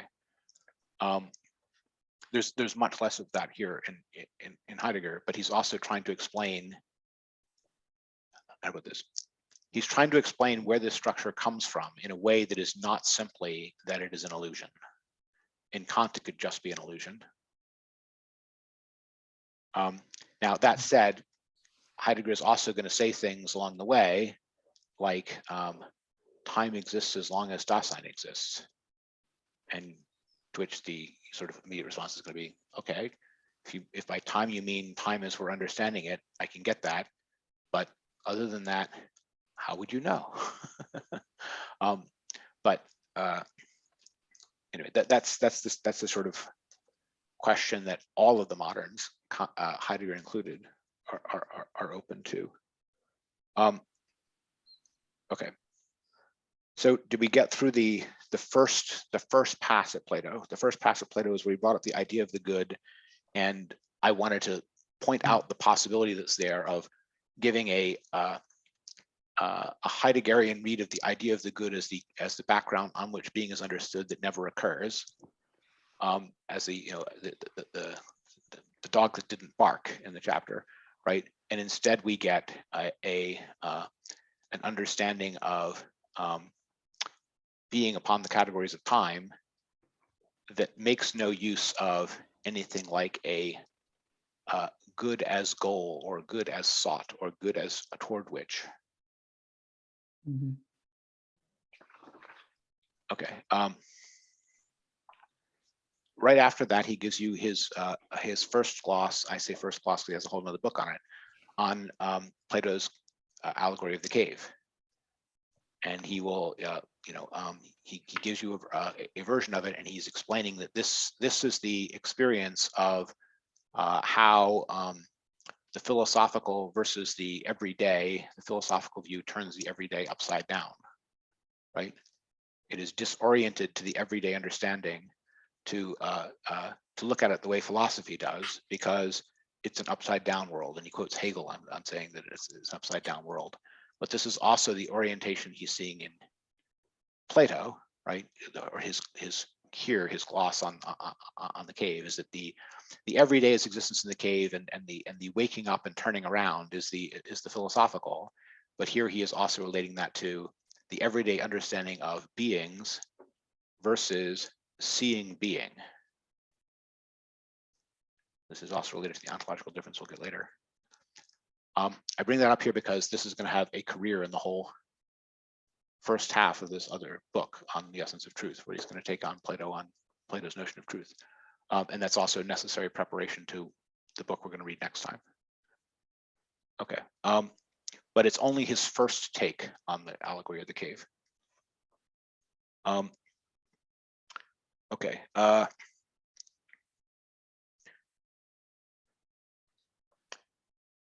He segues from the bare possibility of understanding being on something like category of time to, let's not try to understand all the kinds of being, because that includes more than one. Let's just understand the extant and the handy, and let's just understand the handy. Right. So we go from let's understand being, which might be the beings like Dasein or the beings like other Daseins, or the extant and handy, to let's just understand the extant and handy, to let's just understand the handy. And he basically pleads space. I can't do them all, right? But you have to ask, has anything been forfeited or directed in the selection? Why? It's perfectly plausible that in the everyday understanding of the handy, right, being might be understood on the categories of time. Does this prove that that is true for all regions of being? It does not, right? Okay, so realize we're inside of a selection down to a case that might have been special. The next thing to notice is in that understanding of the handy, we're going to understand it on the category of presence. And he gives an excellent analysis of presence and absence here, and explaining the phenomena of absence, proves that phenomenology can teach you things. Absolutely, and this is the kind of thing that impressed people like Sartre, right? So it was, even what Pete was calling the PowerPoint slide version of Heidegger is going to get this point about absence, and think of it as a notable thing to have noticed. You can experience that something isn't there, right? And that already tells you something about the structure of that there's some previously projected structure there. But notably, he doesn't explain that by the category of expectance, particularly in the future direction sense. It's in the presence that you notice the absent, right? Absence is a form of presence, not a form of didn't show up, right? So there's clearly is something about actual action. I don't have to repeat myself. Action, right, in the handy that has a future-oriented character, which is why it can have this expectant character, why it can come across something as missing that it needed, right? The other thing to notice is that when he's talking about the handy character and expectance, he's always doing it from the standpoint of the completed equipmental contexture. What do I mean by that? There's the array of equipment that's supposed to be there, that's supposed to enable you to do everything you're doing, and that's where you notice something missing, right?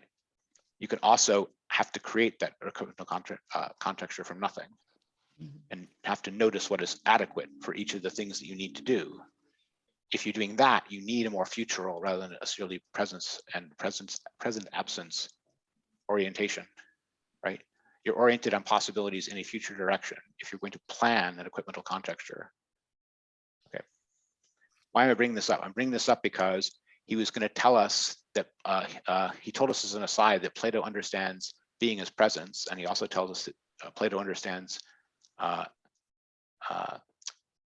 idea of the good as the producer simply. That production is the fundamental Greek understanding of being, and then presence is the yeah, we'll get to the presence later. Are production and presence the same thing? That's what I'm trying to get at. So the involvement of the future oriented in production could have been a theme here and isn't. Okay. Because that last thing I just mentioned may have gone by really fast, I want to come back to it for just a second. This is when he's just explained the idea of the good as the thing, the horizon upon which Plato understands something like being. This is in page 286. He says, it appears as though our thesis, he imagined an objection. It appears as though our thesis that ancient philosophy interprets being in the horizon of production in the broadest sense would have no connection at all with what Plato notes as the condition of the possibility of understanding being, in the light of the good, in other words. Our interpretation of ancient ontology and its guiding clue seems to be arbitrary. What could the idea of the good have to do with production? Without entering further into the matter, we offer only the hint that the idea of the good is nothing but the demiurgus, the producer pure and simple. And he just drops that. And in the sense that he doesn't come back to it right here. Now, he will come back to it in later books, obviously. But the first thing to notice is he's saying that the idea of the good and the idea of the demiurgus, the producer, the craftsman, the creator, are the same idea, supposedly in Plato. This is not obvious, right? I can find a person from whom that is true. Philo of Alexandria, that is literally true, right? And his whole diagnosis of the history of being related to that fact from Philo of Alexandria onward would fit perfectly with that. It's much less obvious that it's true in Plato. Demiurgus as just craftsman does occur in Plato in Book 10 of the Republic, and as the Demiurgus of the whole world, it occurs not with Socrates, but with the Pythagorean stranger in the Timaeus, but who famously looks away to the ideas of being to know what to construct. It's not the idea of the good at all. Anyway, and this may be a matter of Plato being only the non-rigorous mythical alluder to these things, but it's not obvious that the Demiurgus is the idea of the good. Okay. I don't know how much any of this is distracting you from trying to understand Heidegger, but when Heidegger is in a confrontation with Plato and Platonism, right, you have to recognize there's someone else on the field, and he's arguing against someone else on the field. So yes, you should understand what he is saying. You should also understand where he is, diagnosing things about the other party on the field, and you have to see how thick or thin those diagnoses are. Okay. So on that last statement and that paragraph you were just reading about, yes, it says, this lets us see already how the idea, agatho, I think that's the good, is connected with poien, praxis, techne in the broadest sense. Yes. So, which it clearly so is. I think I translate that as creation, practical action, and art. Creation is the productive part. I mean, he's saying that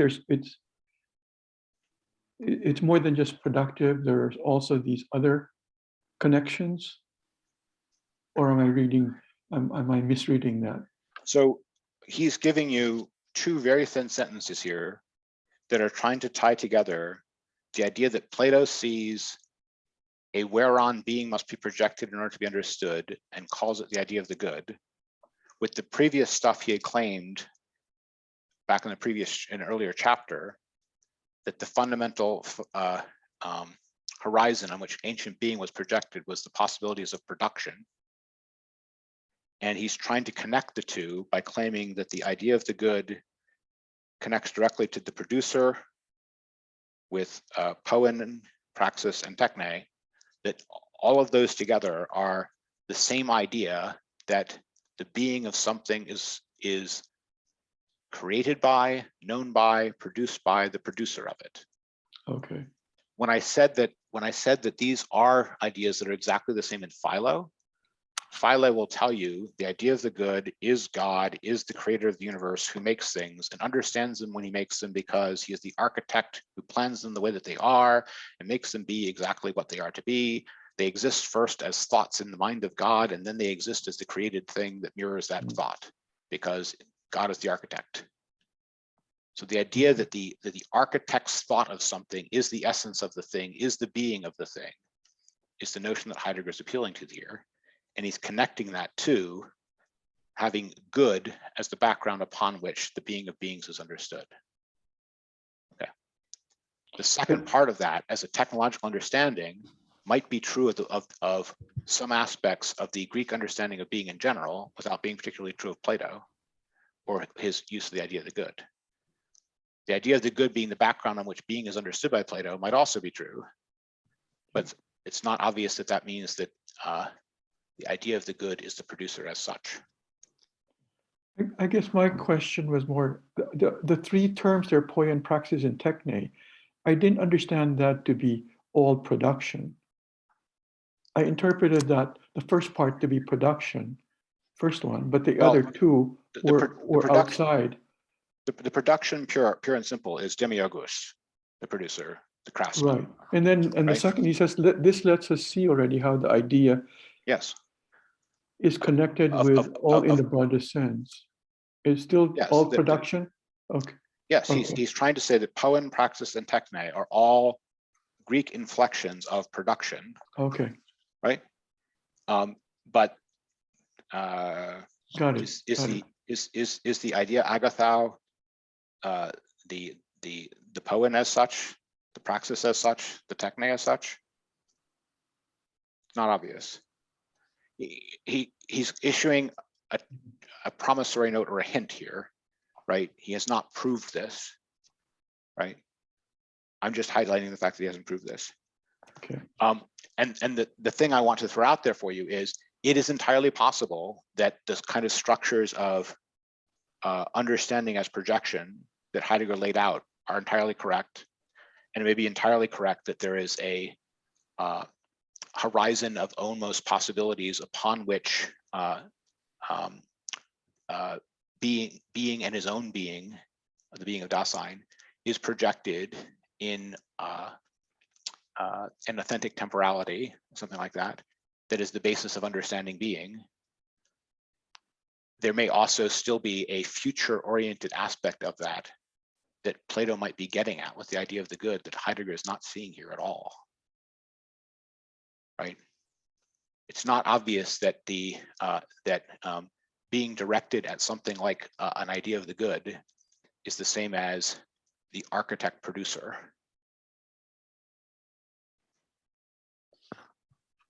So he inaccurately conflates that.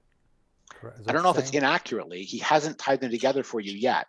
It's like there's an argument missing. There's an argument in his head, but he hasn't told you what it is yet.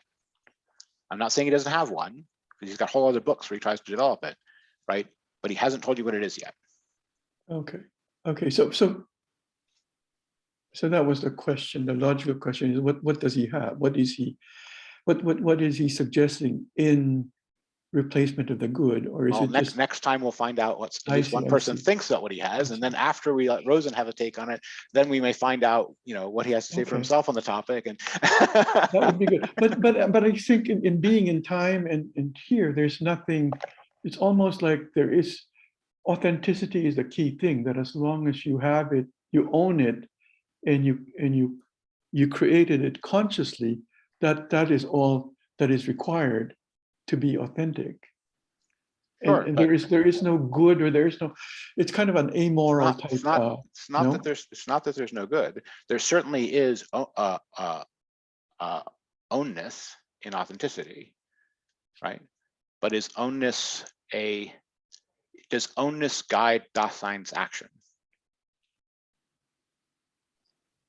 If you're authentic, I think he's saying that it ought to. Well, but is it sufficient to? Is there only one authentic possibility of action for you in this moment, or are there three? Yeah, there could be possibility, but I don't think he goes into in giving us criteria on what possibility is better than another. He certainly doesn't. He just certainly doesn't, and neither does Plato, right? But the fact that there could be something like a better in the directing of the futural category of action, and that something about resoluteness would be a staying on coursedness, or staying at aimed at what you were aimed at, and that being part of what is authentic temporality, all of those seem to involve something like aim in a way that he is not talking about here at all. And maybe Plato was talking about, right? And by the way, maybe even Nietzsche is talking about, and agrees with Plato on the point, without wanting to own up to it. But you can leave that aside. It's not just Plato here. Jim? I do have a question. I want to understand when he sort of does a more accurate description of what Kant was getting at. He does that, it seems to me, by way of what I would call a correspondence view of reality, and also the law of identity. My question would be, if that's true, what tools would those be in the realm of a systematic logic? And then once we get outside of that way of thinking, because he's doing it within Kant's own definition, so I get he's trying to use his own domain against only him. partly. It's not just in Kant's own definitions. I mean, he's got his own phenomenological method, and he's drilling deeper on with Kantian moves in that particular thing, right? But he's not claiming that Kant agrees with him on those points, right? He's not staying in Kant's own terms. Yeah. He's extending and criticizing what Kant is doing there, no question. But I think compellingly so, right? I mean, this is my own interpretation, right? I think he is explained more than Kant explained with something like the transcendental unity of perception, or the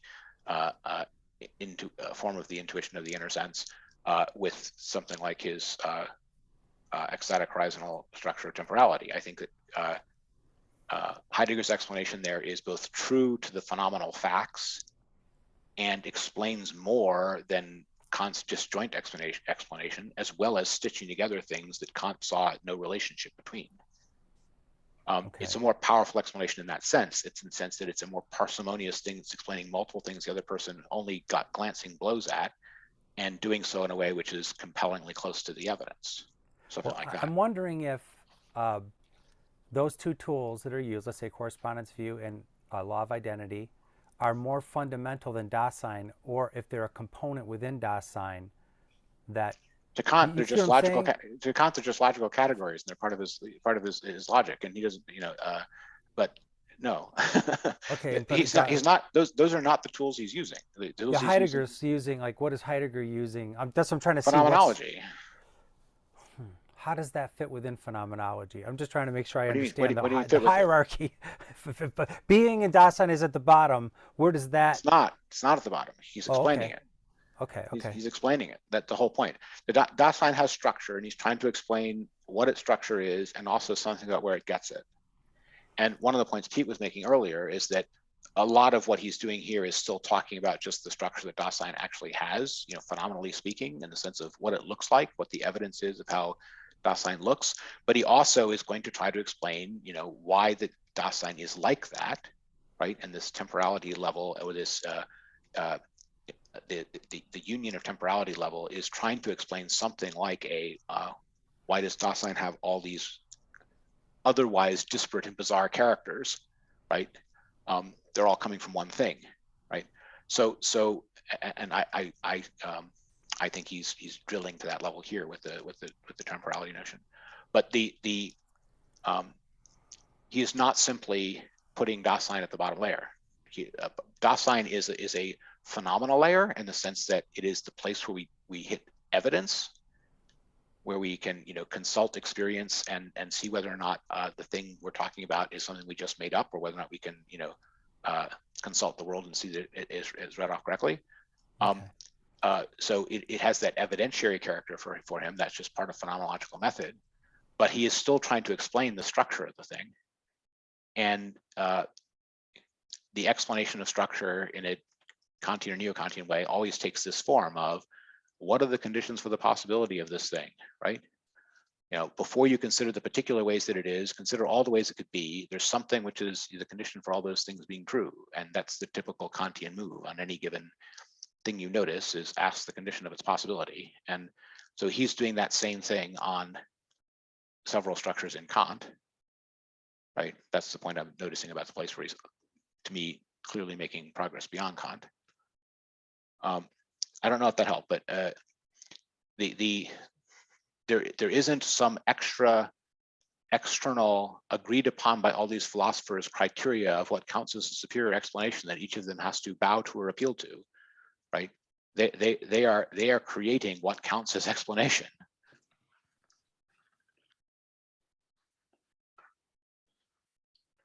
I don't know if that helped. Yeah, no, that was, thank you very much. Okay. If I can say something. Yes, please, Dan. This morning I read in Ponderings, somewhere at the end, he said something like, Heidegger said that the entire history, he said, starts with physis. And then he said it starts out, physis is something that opposes production, is kind of opposite of production. And then with Plato, with Christianity, and then of course with technology, everything falls more and more into production. And he thinks that's the end. And then of course he hopes for a new beginning that is based on event. But I think it ties up with this production, and physis as the opposite of production. So partly true, and partly this is where he's going, but partly that diagnosis of everything becoming production is his diagnosis of nihilism in the historical grand narrative sense that you get in Nietzsche. And it's part of the career of metaphysics that it is more and more moving into the sphere of production, and less into the less and less remaining in the sphere of something like originally experienced happening. The difference between them is, well, there's multiple differences between them, but in the original Greek understanding, the produced as the artificial is an opposite of the natural. There's something conventional and artificial about the produced that there isn't about the natural. But there's also a notion of physis is not just the natural, but it's also the true. It's the self-arising appearing, something like that. The question is Heidegger remotely right about where and when that happens? Right. First of all, he's having a disagreement with Nietzsche on the point, because his whole understanding of that is a criticism of Nietzsche that's going to incorporate Nietzsche into the nihilistic discursive thing that Nietzsche thought he was describing. Right. Production is going to apply to Nietzsche too, if I could put it that way. And that means he's going to remain within metaphysics as Heidegger understands it. So fine, so that's one aspect of it. The other aspect of it is, where does it start?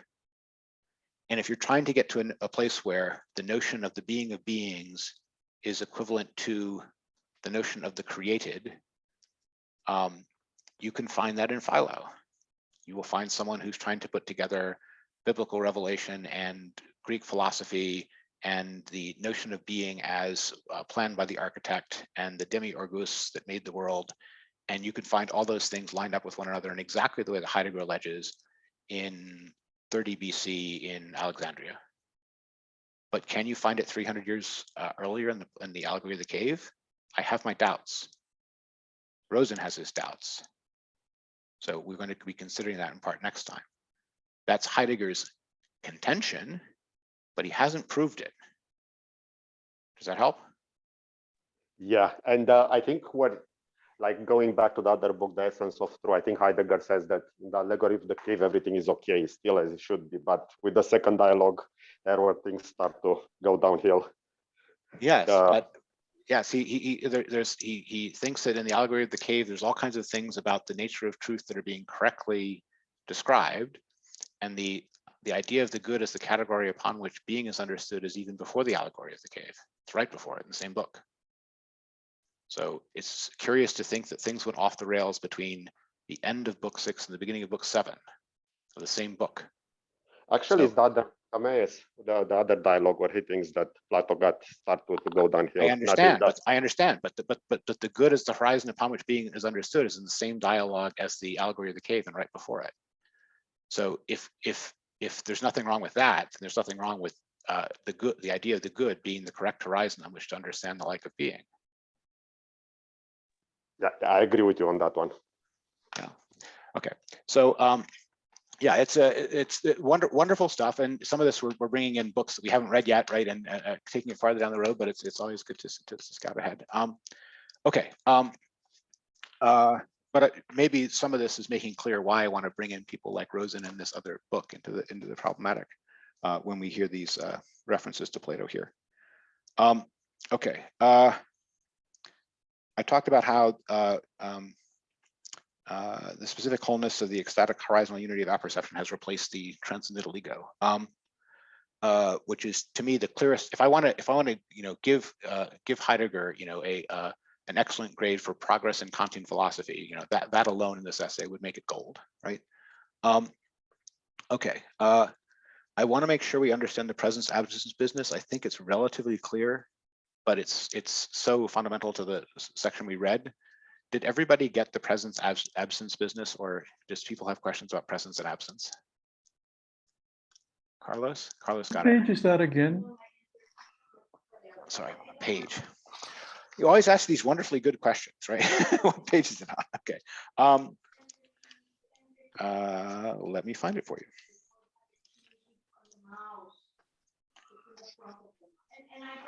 He's talking about handiness and the understanding of handiness and the noticing that something is missing.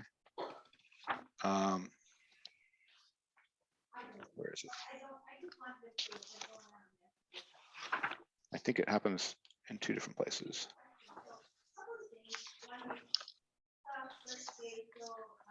Right.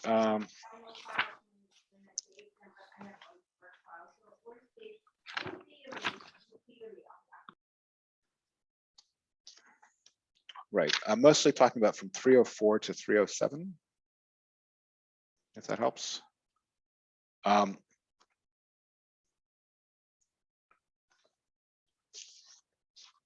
Where's the first place he talks about this? Are we jumping to those pages then? 3 or 4? I'm not sure. I'm jumping to a topic rather than a page, but yes. I mean, is there something else that you wanted to cover beforehand? Nick? In 310, there's something about the missing. Yes, missing object. Yeah. The place of equipment and contracture, right? So what are you trying to get at here? He's trying to get at the fact that you can experience the absence of something, and to experience the absence of something, there had to already be an already projected that it was there. That's the first point, and the there where it was, even though you've never found it, is the present. And it's not just the present in the sense of a moment of time, but it's something like the horizon on which something present can be present, which is what he's calling présence. Right, so he's doing the same thing of giving you a Latinate name for the horizon structure, after giving you the German name, which is the straight English name for us, for the things which appear in that structure. So something can appear in the present, right? It's obvious to you as present to you, right? But the horizon in which that happens is something like a causally related, near enough abroad now. Something like that.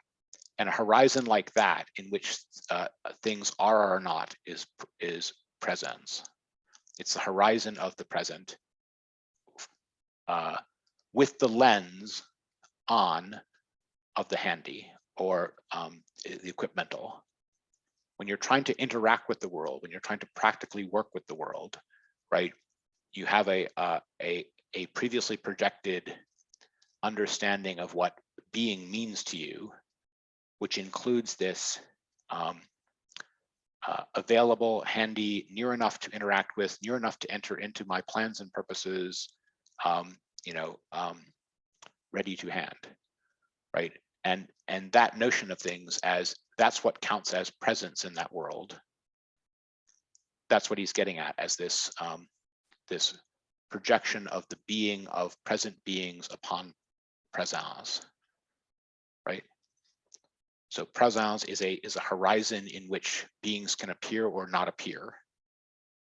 And if the hammer is missing, right, then you experience in the mode of absence the hammer. You don't experience an empty void. You don't try to grab an empty void, right? You still have a hammer that is absent as what you're experiencing. And that is created by expectance, as Craig was talking about, right? But it is also created in that particular way by not just an expectance of something happening, but an expectance of something being presently reliable, right? Having this character of an ongoing, smooth functioning, right? In a near enough to interact the way I'm expecting it to. And this relates to the difference between the explored and the unexplored and later cog-psych kind of stuff, right? It's a mastered explored, right? That can be confidently interacted with in the equipmental manner. Okay, so there's multiple things going on there. First, he's trying to get you the notion of this being an inflection or kind of being, right? Based upon this significance, this projection on significance for possibilities, right? That we've heard multiple times. But he also is just trying to point out that there's a horizon on which that happens. The horizon on which that happens is something, it's not just the present, but it's a place where present things appear as present, something like that. Okay. And can you also relate that, Jason, to in presenting? How does in presenting, present yes. and presenting? Yes, in presenting is the word you already got back in this part where he was talking about the different structures of temporality, where he's saying that even our experience of the future and our experience of the past we have now, right? We experiencing them by and in presenting.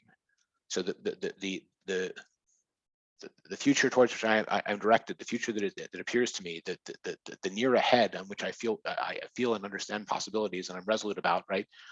That I don't have to wait 10 minutes to have that experience, right? I have that experience now. I'm in presenting that ecstasy of my temporality, right? So the in presenting is this active thing Dasein does of drawing into present, right? The different ecstasies of its time.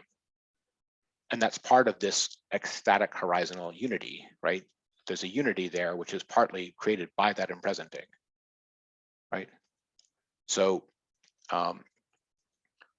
what's going on in the impresenting of the present? There's an impresenting going on in the present too. You might think it's already present. Why do I have to impresent it? Well, you have to impresent it in all of the modes of inflection of it being significantly present, right? You have to impresent something as an item of equipment if you're dealing with it equipmentally. You have to impresent it as actually present or apparently absent, which used your futurial sense, right? If you're dealing with an absent hammer, right? The absent hammer is absent for you now. You don't care where it was an hour ago. You don't care where it will be an hour from now. It's absent for you now, right? Is this the place where things can come to presence? Sorry, there's a question in the chat.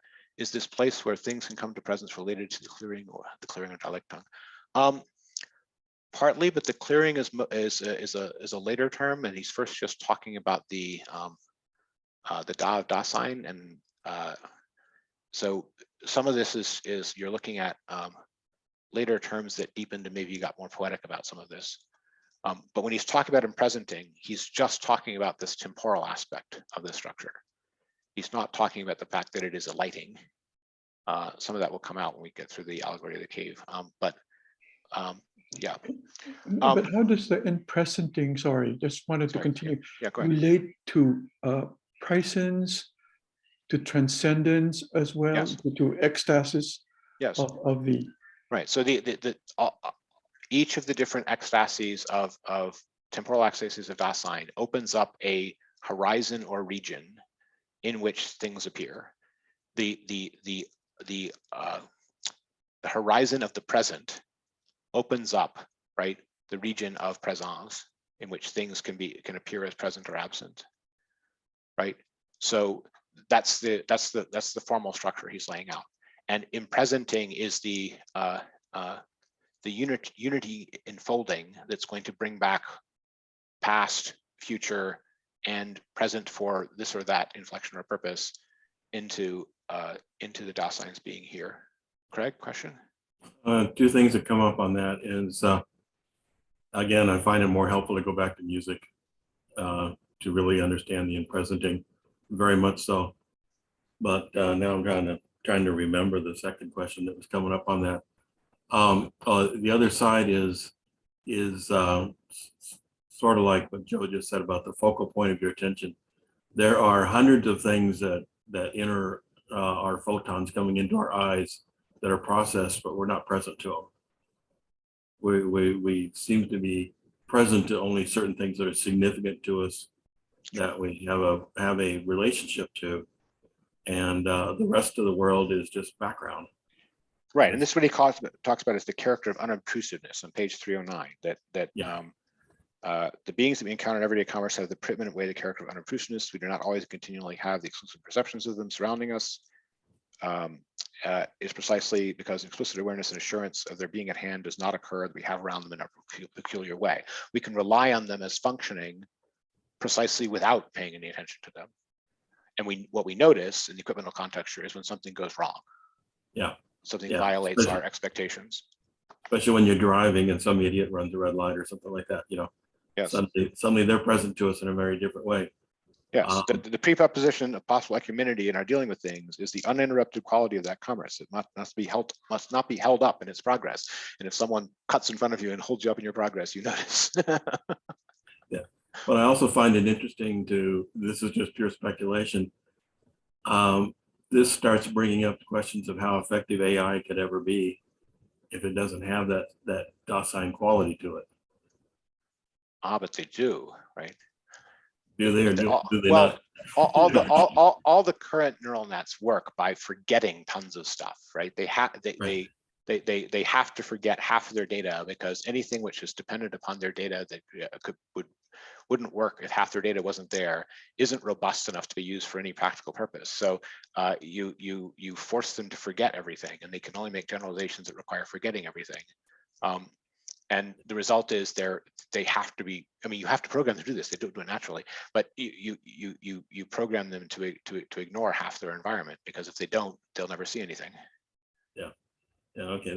That's kind of the intriguing thing to me is we're getting into a world where this is kind of important when you start thinking about recognition of objects in the world using using algorithms to do it. It's suddenly the in presenting is very, very critical. And oh, absolutely, and there's no question that's how the cognitive machinery works, so to speak. Certainly in any of the AI sense, and probably in our own as well. But I don't know if you've ever seen the I don't know what they're called. Google Dream, I guess is what it's called. This is where they try to use all the different layers of a neural net that's learning to recognize artistic styles. So it's a classifier trained to recognize the artistic styles of a Van Gogh versus a Monet or whatever. And it's got all these different processing layers in it with different levels of abstraction. And then what they do is they want to see what it's thinking. So the way they see what it's thinking is they go in and they perturb the series of its representations, and they set a feedback thing inside of them, so that whatever is going to differentiate it from the case around it gets reinforced. And they call this Google Dreams, because you're making the AI dream. And you see things like one person's artistic styles popping up inside of a painting with somebody else's artistic styles in it. But it's not something that was there in the original painting, right? It's like, what if this part of the Cézanne was redrawn by Van Gogh? What would it start looking like? But anyway, if you're interested in what those layer things can do, anyway. Yeah, because that brings up a whole nother topic that I don't want to get too far afield of. That 1/3 of our life is spent not in sleep, and what is going on in presenting it within sleep. That's a whole other topic for another day, but it is okay. I like the part about the unobtrusiveness, because that gets right back to where Heidegger is. After that, we're going to get farther and farther afield. But there are some places toward the end where he even makes some claims about a consciousness that gets to count as human. But I think it's specialized.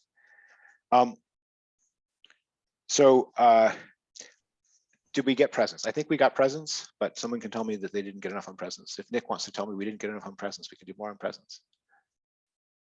No, I got enough. Thank you. Okay, sure. The other thing I noticed, this one just caught my eye, the where to of a removal. This is his definition of what a horizon is. And this is meant to echo what Kant said when he called time the wherein of an ordering. Right, a horizon is the where to of a removal, whether that's present, future, past, etc. But the removal aspect is it's a not where I am, but there's a where to of the removal that has a view in it, so to speak. Toward the end, he tries to tie some of this back to what he agrees with and disagrees with in Kant. This is going all the way back to our chapter 2, where Kant had the thesis that being was not a real predicate, and then he had the thesis that being is perception. And Heidegger strongly criticized the idea that being is perception and being is not simply perception. What is he getting at, though? He's trying to run with what with what Kant was trying to say in being as being perception. What is the element of truth in the being as perception? Kant is trying to get at something like the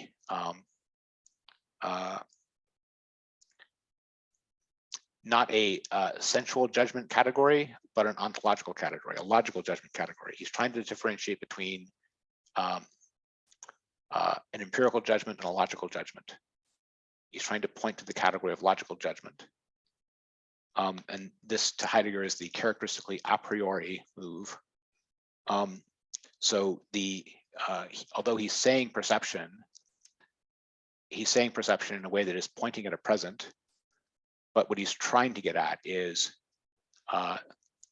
instead a truth-like character, but a truth-like character that is based not upon an empirical content, but on a logical category. And the thing to notice here is that for Kant, it's the logical operations which are the projected operations, if I can put it this way. If we imagine that Kant is someone who is just an epistemologist and who's telling you the parts of the apparent structure of the world that the brain just put there by projection, right? What parts are those? The answer is the logical structure you put on things. That's the part you projected. That's the part that's just your mind being read back. But you didn't find that in the world. You projected it onto the world. That's like a capsule version of the logical judgments in Kant. And Heidegger is saying that that's what's ontological, right? He's not saying something that is projection, but what's ontological is the stuff like that. The stuff that is there as condition of possibility before all experience. Anyway, this is a half agreement with Kant, even though he thinks he got the actual perception bit wrong. Okay. Was any of that clear, or was that, did I just go over everybody's head? This is the stuff on 316, 317 I'm thinking of. The area where I struggled with that was too much of my training in physics. Just do the math and don't worry about what's going on. Uh-huh. You know, well, the math is the logic, but I mean that and he even almost makes the point here that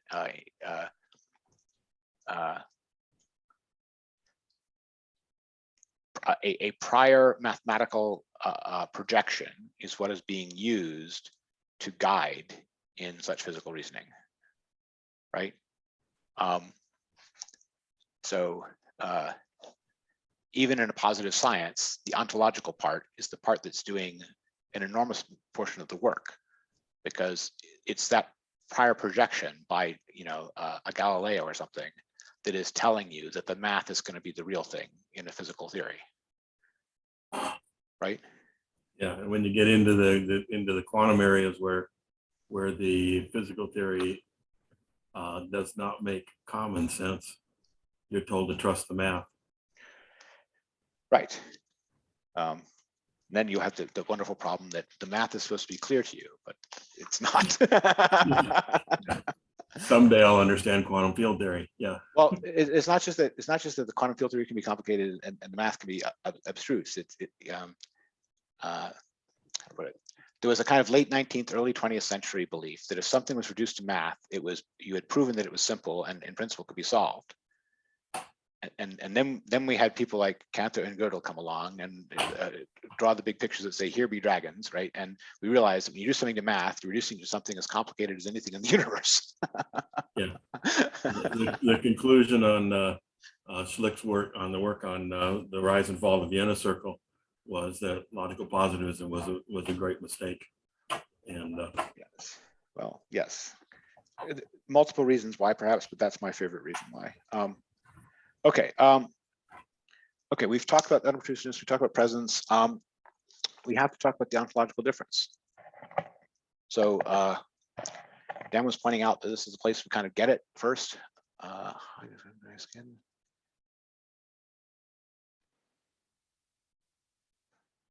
Okay. Yes. Sorry, I was just reading a comment in the chat. Wait a minute. Before you get to the ontological difference, here's a question. Did he prove that the only horizon on which you can possibly understand the like of being is temporality to your satisfaction?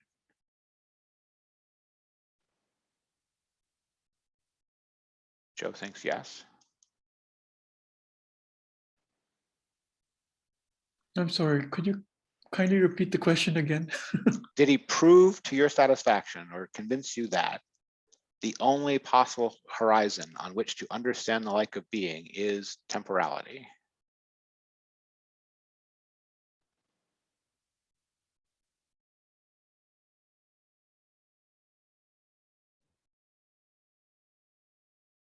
He has to have an answer, but he's just grinning at me. I'm mute. I got the sense that he showed us a sufficient or a necessary, but not sufficient. That he showed us it was necessary for an understanding, but it's not sufficient. Okay. I think almost the reverse, but it's an interesting take. I mean, I think that it is possible to understand being on the category of temporality. I don't think that he showed that there's no other way of understanding it. Even if I agree that we always understand something like being projected on something else, I don't know that he proved that the only thing that can be the root category or categorization or horizon on which the like of being is understood is or has to be time, for two distinct reasons. One, because he only showed that it was for causal relation to handy being, which is the case I'm expecting to be most time-like to its bottom, right? It's all about, you know, an acting in the world relation to things. But also because of the road not taken, where he noticed that somebody else had previously had the thought that you had to understand things projected on something on a beyond being. And I can even see the elements of a Kantian rewrite of Plato that would try to use the notion of goals and ends to be that horizon. And he doesn't do it. So are goals and ends temporal? Yes, they're whatever else, they are also temporal. But does that mean that time has to be the original horizon there, or is time a structure that could arise from the restless dyad of the terrible label of the negative in a Hegelian sense of the stress between is and ought, right? Not obvious. So this might be where the question about Dilthey is appropriate. I was wondering if that had any influence. It seems like the temporal works because of hopefully empirical reasons. Is that that's what I was wondering about? You know, how much influence did Dilthey have on the way he developed this? I mean, the Dilthey stuff we got was rather thin. It was back in 19, and I think he credits him with, you know, kicking off the direction of thought during the 19th century, but not getting very far along it. So he doesn't think that he has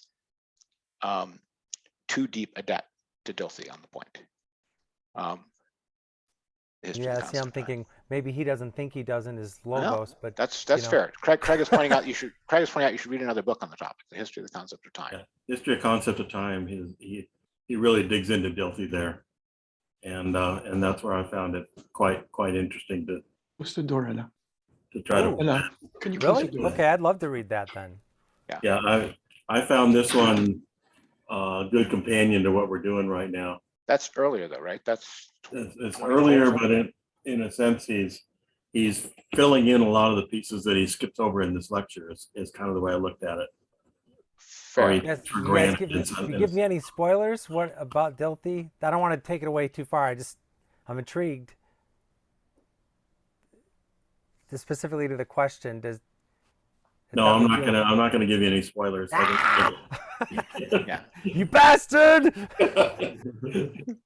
So just from the capsule version we got earlier, not in this section, but in the reading for last time, I think he thought that there were things that Heidegger learned about time that he had to go back to Aristotle to learn, because he thought that Dilthey was right to raise the whole problematic, and he was useful on the point, but he misunderstood his predecessors in ways which were insufficiently charitable to what they had seen or something like that, and really didn't capture what they had seen. So in that sense, he thought Heidegger learned things by going back to the Greeks that he thought Dilthey hadn't fully captured, which I think is something can happen to anybody in this, and it can happen to Heidegger.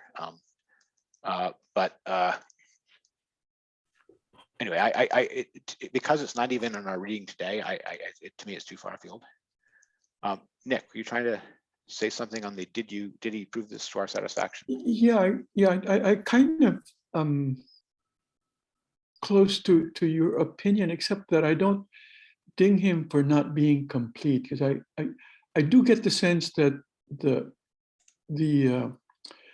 time way, the temporality way of understanding Dasein is strong, and maybe even the best way, or the most fruitful way of grasping Dasein.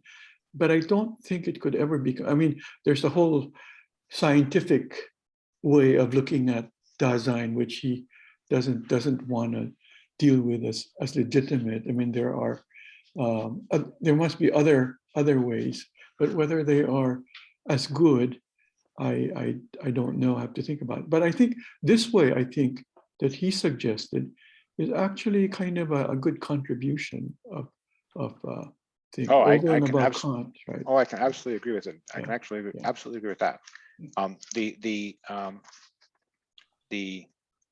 I'm looking at page 325, where he says, "It is only by means of the temporality of understanding of being that it can be explained why the ontological determinations of being have the character of a priority." I think that's partly true.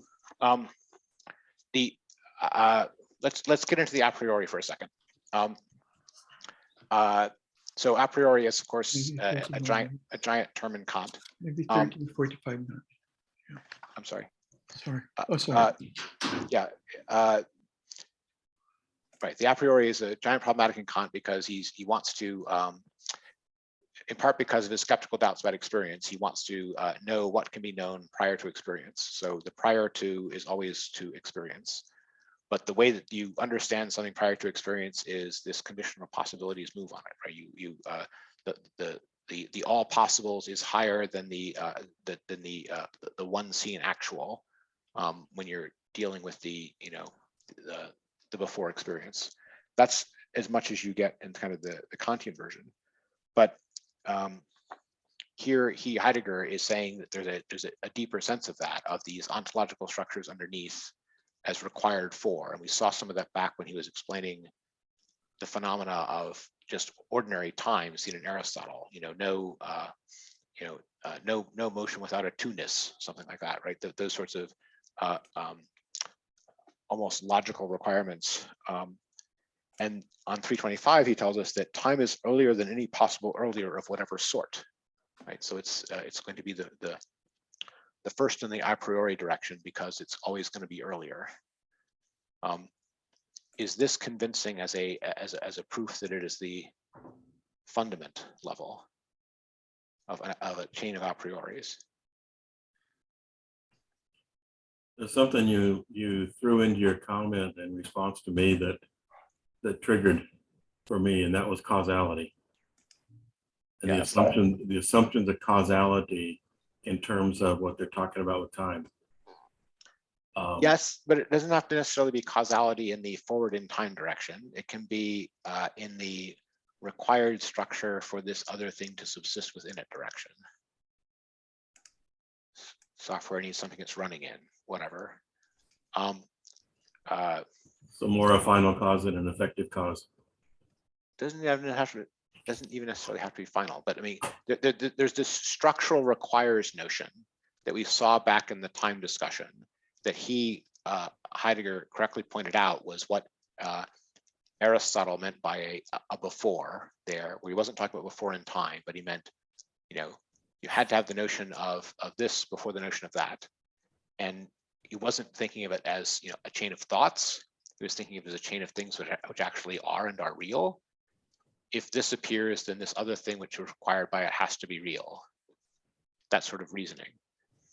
And Heidegger remarks, it's another place early in our section here, that because of that, possibilities are more important, and things fall off from their full possibilities. The direction in which they actually evolve is a downward trajectory, he says. And I think all that's true, but it's also fair to say that all that is exactly structure of metaphysics stuff. This is exactly the kind of thinking you get in Neoplatonism, for example, or in Dionysus the Areopagite, or in even Hegel when he's following them, which he does quite a bit. Anyway, the point is that in those chains of earlier, time doesn't always get to be first, right? Time can be the earliest in time, but the whole concept of the sempiternal was created to allow there to be only the time in which there is time, and their time is first, but there doesn't have to be everything in time.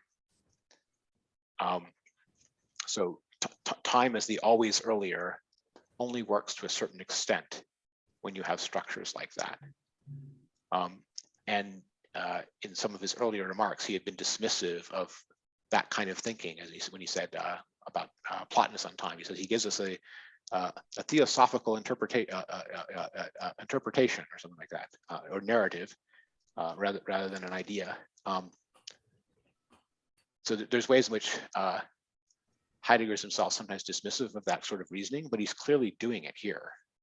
He's doing it in the section on the a priori. He's doing it in the claim that time is earlier than any possible earlier of any sort. The reasoning that because time is earlier than any possible earlier of any sort, therefore time must be the earliest being, is straight mythological thinking. That's Kronos. That's why Kronos was the eldest of the gods, right? This is exactly what the Greeks were thinking when they, had notions like that, right? But philosophy starts from such notions and tries to find the truth in them and get conceptually further than them. It doesn't get stuck in them, right? Yeah, that was another area that did come up in the discussions, was in the thinking with me, when he mentioned, I think once in the entire section on our reading, Kairos instead of Chronos. Mm-hmm. And Kairos is typically considered the fullness of time, which in many senses I thought was closer to what he was trying to get at in this ecstasis of the three of them together, is a fullness, almost a Kairos, the proper time. And so I was having trouble kind of. As Dasein's time, certainly, but he's going to insist with more vehemence than evidence that Dasein's time is time simply. So he doesn't want to make the Chronos Kairos distinction. He actually tries to fold the two of them together. I would say so. Time exists in the same manner that Dasein does. That's for sure. And some of that may be residual Kantianism, if you like. Some maybe residual modernism, if you like. But I think that is where it comes out. Okay, I want to talk about one other thing toward the end. Could I ask a question, Jason? Oh, absolutely, Yeah. sure. There were a couple of things in this section. I had my initial problem was his definition of a priori as I was reading it, because a priori could mean before, as you said earlier, before experience or earlier. Yes. But it also, for me, connotes, and the way I read it when I'm reading Kant always, is that it's timeless. It's not dependent of time. It's always true no matter what. Yes. And so it's beyond time. It's outside of time. Yes, and he brings up precisely that objection, and then he says, something along the lines of "believe it if you like," but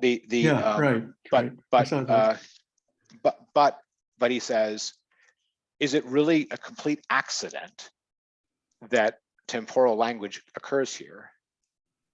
And he's going to claim no, right? When you want to do condition of possibility thinking, you wind up using a temporal category. Why? He's going to tell you because the reality is your notion of possibility itself is time-like to the bottom. Yes, I think we live in time. I mean, that's what Dasein is. There's no question. But the problem is that when you define that a priori, again, those are two slightly different statements, right? Yes, we live in time, but the idea that our notion of possibility is itself time-like to the bottom is an additional claim. well, that to me is part of living in time. All possibilities for us are always time related because we do live in time. If I'm doing math, right, and I'm examining a possibility space, and I'm looking at the combinatorial explosion of this structure across that structure, making a bunch of possible structures, am I navigating in time in the usual way that I am? And Heidegger is going to say, insofar as you're trying to think about it and therefore thinking about it sequentially, although you're not trying to, in fact you are. Right. Yes. But he's psychoanalyzing my math when he's doing it. Yeah. Maybe correctly, but just No, I agree. I mean, our thinking is in time. What we think about could be a priori, which is the stuff of math. But this is exactly this. This is the reason I bring it up. You brought up the question of does the a priori in Kant have this temporal sense to it? And he's saying there are plenty of neo-Kantians will object and say, oh, the a priori is completely outside of time, and none of this a priori business has anything to do with time. It's completely outside of time. And he's like, believe it if you wish, right? I think that there's more of a clue there than you think there is. Yeah, and I take that for it. Yeah. Well, the other point that I have to make is that the notion of temporality is before anything else, is earlier than anything else, has to be true, because before there was time, there was no concept of early or so forth. I mean, it by definition, you have to have time before you can talk about you're earlier or not. You're saying before there was, and you have to be careful whether or not you're making a being out of time, right? From his point of view, right? Before there is Dasein, and then there's no time either. There is no time without Dasein, and no Dasein without time to Heidegger. Well, same for world, and same for world. So this is not the same thing that you get with someone who is just having a Neoplatonic metaphysical explanation of before time and after time as two little things he could watch from the standpoint of a non-existent observer, like a movie, right? Heidegger is putting the observer in the movie, and it's not just a movie. And he's doing that because he thinks it's required by the phenomenal evidence, so to speak. And he's very short of patience with the people who dispense with that step, right? That's why there's all that stuff at the end about the what does he call it? The enthusiasts of philosophy, right? Who will poetically tell you that they, hear the rustle of the robe of the goddess of wisdom, right? Why is he denigrating that sort of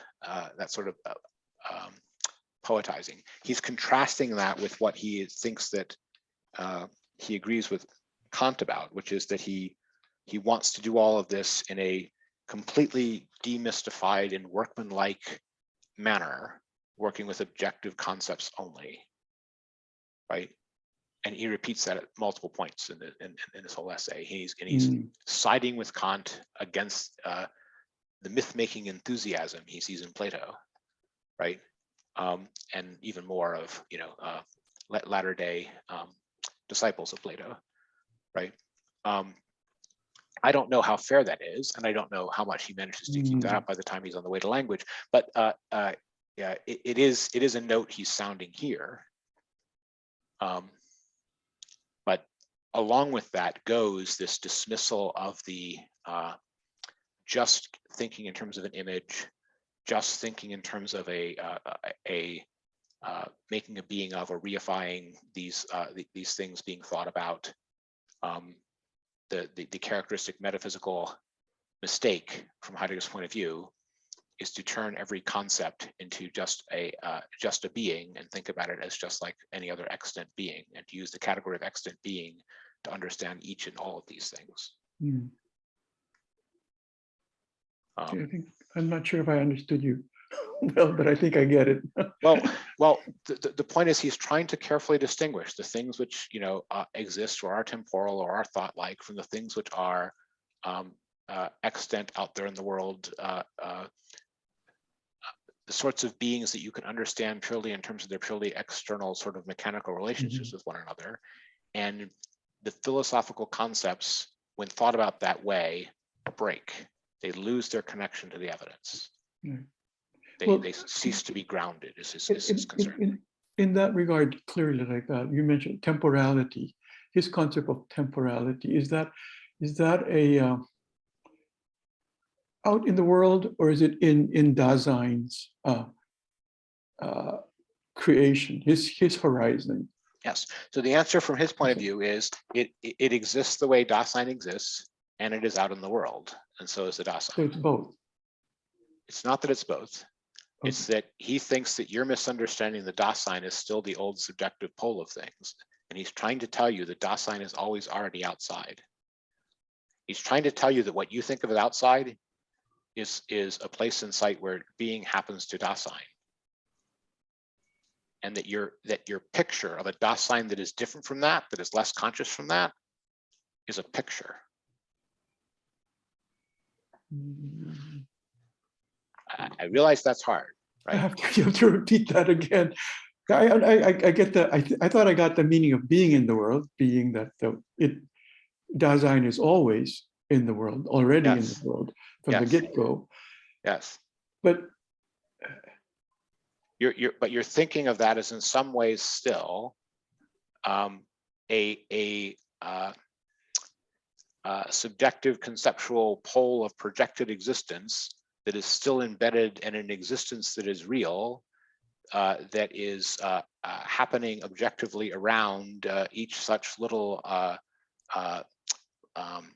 Leibnizian monad. And he's not, right? For him, that is the outside. so for him, there is no subjective, is what is that? Instead of there being no subjective, there is the Dasein is always in a world, and all experience of beings happens in a world. And Dasein is the place or site where being happens. And various people's pictures of things happening in some more objective outside of all that way happen inside Daseins.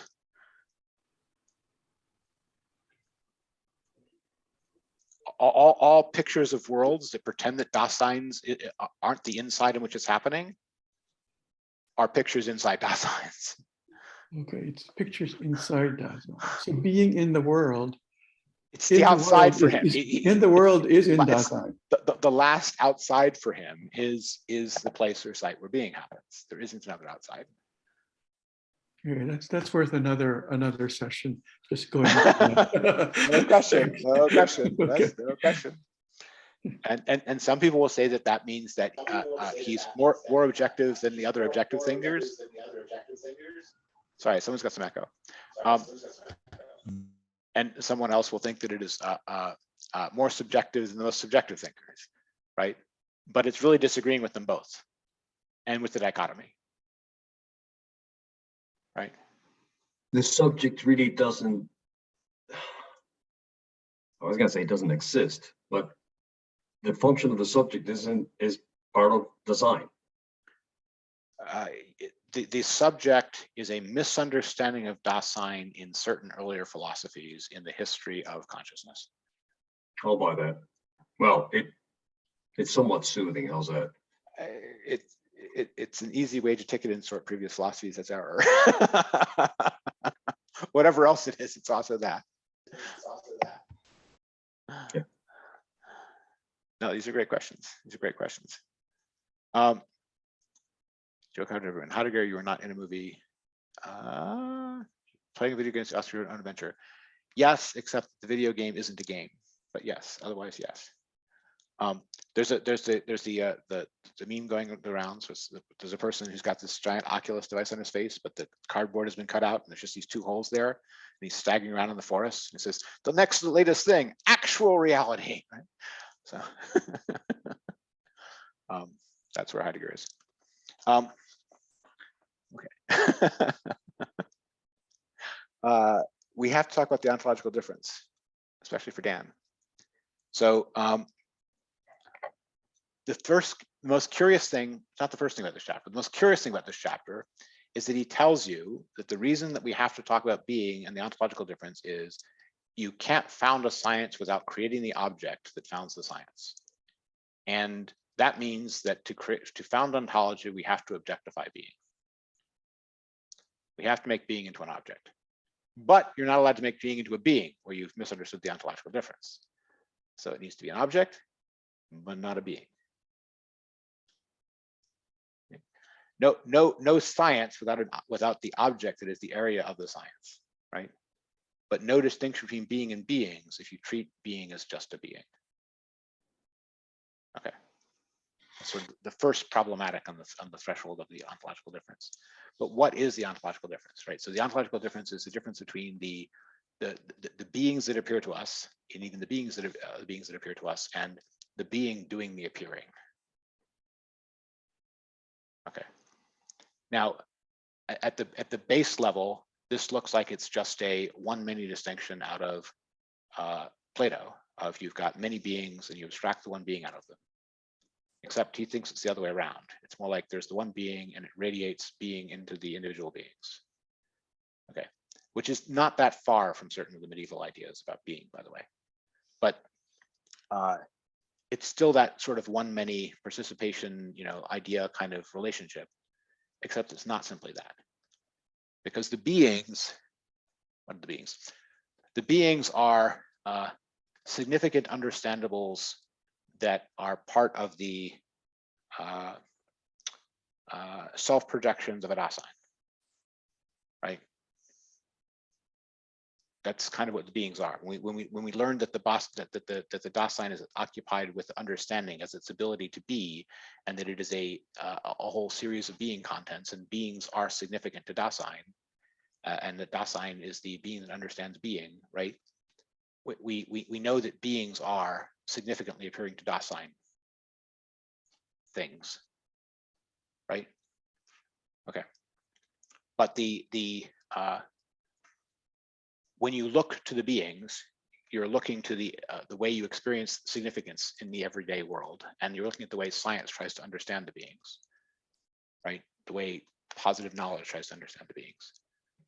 When you're looking at being, it's not just a one-many operation, it's a turning around operation. You're supposed to be looking at the phenomena of the radiating of significance into the beings, which is meant to be a change in orientation. That's why he brings up the allegory of the cave, right? He calls it a turning around.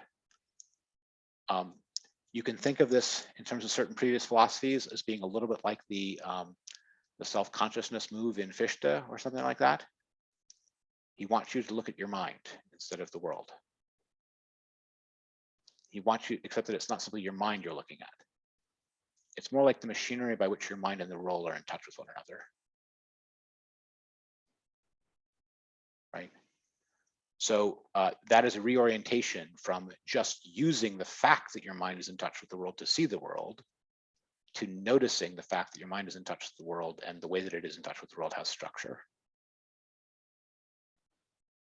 So that, to me, is how I would put the ontological difference. It's the difference between ontology as a philosophical subject, which is that about that reorientation and that looking, trying to look at how your mind is plugged into the world, right? As opposed to just using a mind that is already plugged into the world to look at the world, which is what all the positive sciences in everyday life do. That make any sense? Joe liked it. Carlos didn't like it. Carlos is like, wait, what? I didn't say I didn't like it. I meant to gesture that I'm chewing on it. Okay, you're chewing on it. Okay, you're not clear. It's not clear. So Dan, do you want to take a snap at the ontological difference? Did I do a decent job, or do you have another way of saying it? I don't think I have a better way to. Okay. Okay. I hope that helped. It's quite deep, like as with design. This one is also one of the two or three fundamental concepts in Heidegger that go all the way. Yes, it's go all the way difficult down. to explain them. Yeah. Yes, that's fair. That's fair. Okay, so I want to let everyone get to their questions, but there's a few other things I want to do about projecting forward before we get to everybody's questions. I've gotten through the parts I needed to go over from the subject matter. But the projections of the future, I've already touched on them a little bit, but I'll highlight them again, right? We have the horizon for understanding being, and Heidegger told us it is time, temporality more exactly, and especially this ecstatic horizontal unity of temporality is the horizon on which we are supposed to understand the like of being. Okay. We also learned from Heidegger that there's somebody else who has been here before and has seen that there has to be a beyond being upon which being is understood, and that person is Plato. And he told us that the horizon on which being must be understood, or be projected in order to be understood, is the idea of the good. And he didn't tell us why he disagrees with Plato yet. He just said Plato is here. He also had this idea. I can say that this is related to why the idea of the good is the demiurgus, and this is all related to being as production, and that's why I didn't just recapitulate Plato here, even though I can point out that he was here before me. Okay, and then he appealed to the allegory of the cave and liked it. Okay, in this book, he's also going to appeal to the allegory of the cave, and he's also going to like it. He's going to use it as the fundamental metaphor to understand what truth is like. Okay.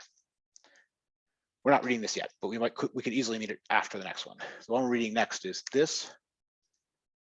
And it's kind of starting from the premise of you've got a Platonist who is a little bit chaffed that he thinks that Heidegger didn't quite understand his favorite Plato, right? I'm just trying to set up the book for you, right? It's like Heidegger, smart guy, Plato, really great guy. And Heidegger went and read Plato and he learned some things from him. And I learned some things from Heidegger about Plato and they were cool. But Heidegger didn't understand my favorite Plato. And he said that he's made all these mistakes and screwed everything up and is responsible for everything that's gone wrong in metaphysics since for the last over 2,000 years. And where does he get off, right? So that's sort of, beginning, but trying to do justice to it of what you get in Rosen. He's trying to take seriously Heidegger's claim that there are fundamental errors about on what horizon you understand something like being and how you understand the being of beings in Plato. And he's trying to take that seriously, but he's not sold yet. He is extremely sympathetic to Plato, and he's not sold yet that Heidegger's diagnosis of Plato's misunderstanding of being is correct. Okay. So that's just the attitude you should have going into this book, is realizing that he's going to be a skeptic on that point. Okay. And you want to see, is he fair about that or is he unfair about that?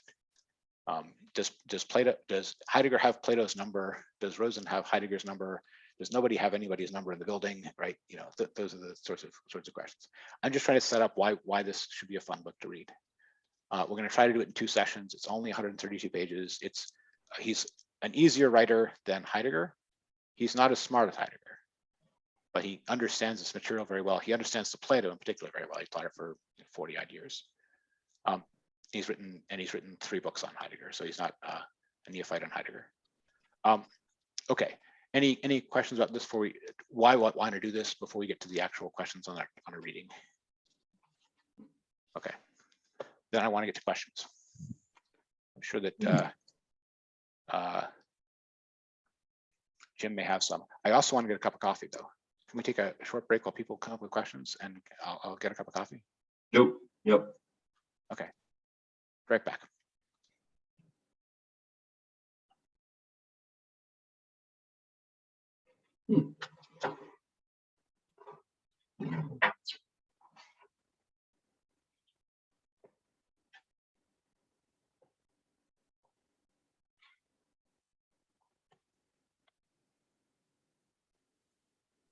I've restarted recording. People care. Yeah, so I just wanted to give a tip. You've been talking about the essence of truth as kind of an earlier version. One thing to point out is the different versions have different pagination, which is a huge pain. Yep. But if we can settle on one, if people have the different versions, maybe we can use the same PDF or something like that. But one thing I want to point out is that he did the essence of truth in 31-32, just before he got appointed as rector. Yep. And because he was rector for a year, he had to do all this administrative work, so he didn't have as much time to prepare his lectures. So for one time in his career, he repeated a lecture course, and he repeated on the essence of truth a year or two later in this book, Being and Truth. And so it's similar material, but he has had a year to think about it. And it's a different translator. And so that might be interesting to people who want to read The Essence of Truth, that there's two versions of it. And I like the second one a little bit more, but I haven't read them that much in depth. But I just remember when I read Being and Truth, I thought it made more sense than the first version. True. There's also a later essay that's also just called "On the Essence of Truth." That's in his collected works. It's just post-war 49 or so. It's a shorter one. I think we've read before in the group actually, and way more condensed. But it doesn't get into the Plato problematic at all. I want to do it this one because I want the 32 version and framing. I think it's a dramatic framing. There's a lot going on that he's having that particular discussion at that particular moment. But this is my preferred edition of it. I just think it's the best, easiest to read. But I also have used this one. If people want to use that instead, I can find the pagiations in it and so forth. But you're correct to point out that there's multiple versions, and we want the 32 one for the one we're doing. Well, I say we want. This is something I was planning on doing after the Rosen. You don't have to, but I was planning on doing it after the Rosen. But it might even be a more natural order to do this one before the Rosen. But the reality is you can do it the first part of this one on the Allegory of the Cave, then the Rosen, then the part on then read the Theaetetus, then read the part of this on the Theaetetus, right? So I haven't figured out exactly how we want to do that. So, but I wanted to get the Rosen in right after the first stuff on the first version of the Allegory of the Cave and the first stuff on the idea of the good as an alternate horizon to time, as mentioned here, because to me it's a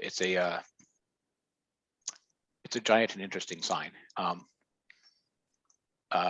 It comes up again later in some of the Nietzsche lectures, but he doesn't mention that possibility again at all.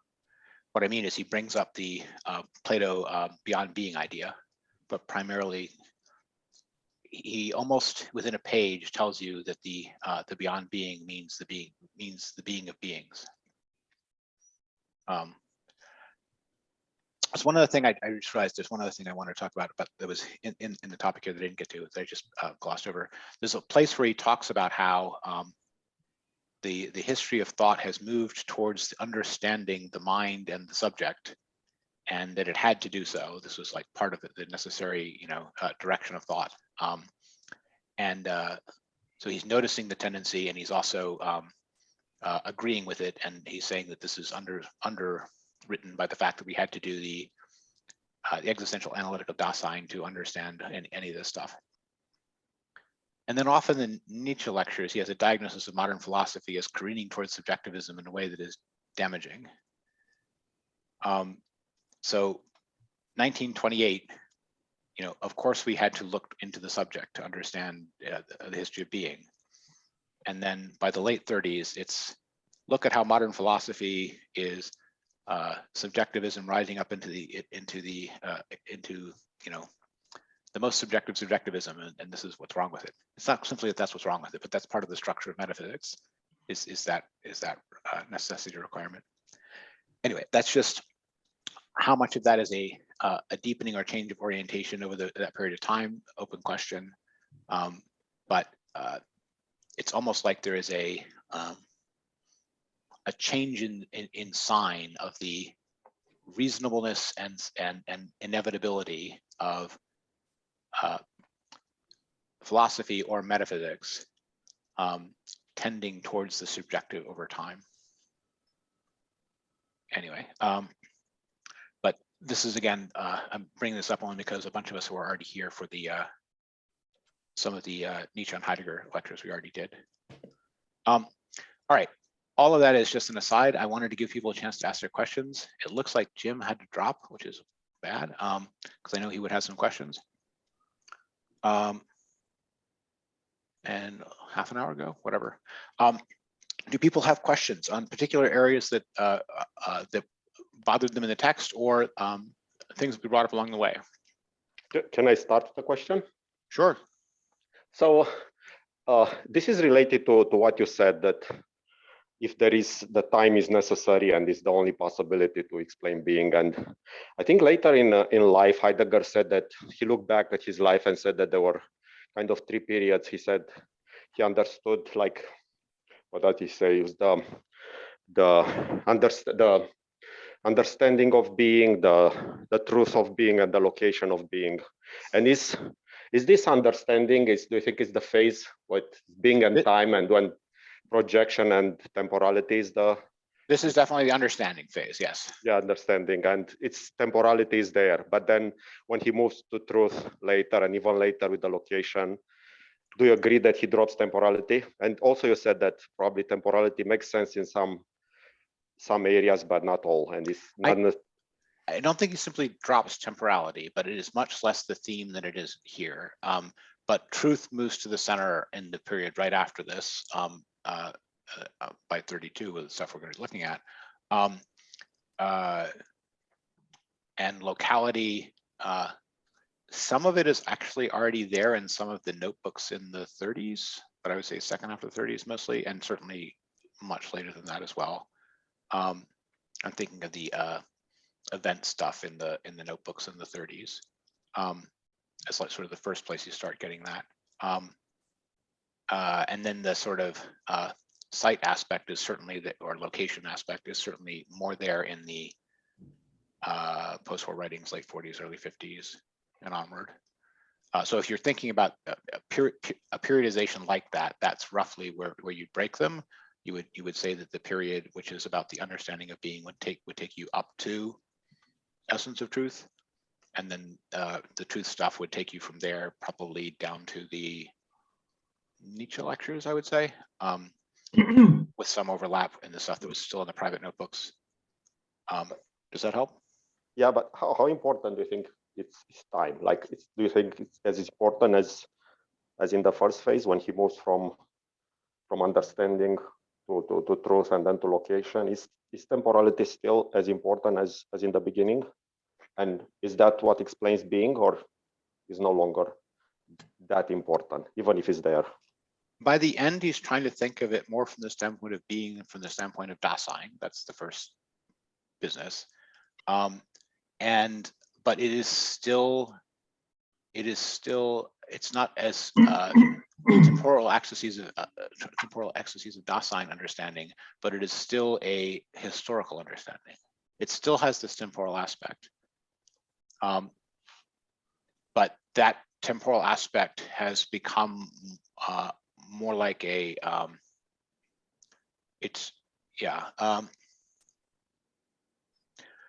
I think it's fair to say that by the very end, it's reduced, but it's not simply gone, and the event character is how it survives, right? It survives as the event character, the happening character, that is still very much a focus in the middle and later Heidegger. Does that help? Yeah, thank you. Yeah. Nathan. Yeah, I just on that point, the way that I understand, I guess I don't know if it's a mistake that Plato makes from Heidegger's perspective, but it's the loss of temporality, is what I understand, is that the what's missing is the unconcealment element. And the way that I understand time for Heidegger is the notion of he's saying that the concealment element is what's missing in Plato, and that what time is the self-concealing nature. And I mean, I think one of the last writings that he did was Time and Being, right? So time, as far as I understand it, and as his things progress later on, the time becomes less of the time of Dasein and more of being has this historical temporal nature to itself. So being itself. Yes, then that's part of the general reversal to the perspective of being as opposed to the perspective of Dasein I was talking about. And you're right that there is a time of being in that sense. It's also, you know, an event of happening. You're right that in the essay on the essence of truth, which we'll get to, he does make the claim that it is the concealment out of which unconcealment unconceals, that is, he thinks understated or missing in Plato. However, it's not obvious that the texts he's using to cite this bear this out. The allegory of the cave is full of concealment. And it is all about emerging into the light of unconcealment. There are versions of that, I thought, in the pre-Socratics that might state truer to it, especially in Heraclitus.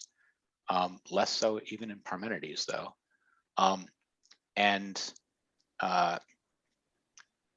What I noticed in this particular essay, our actual text this time, is that the connection to the production business is much thinner, right?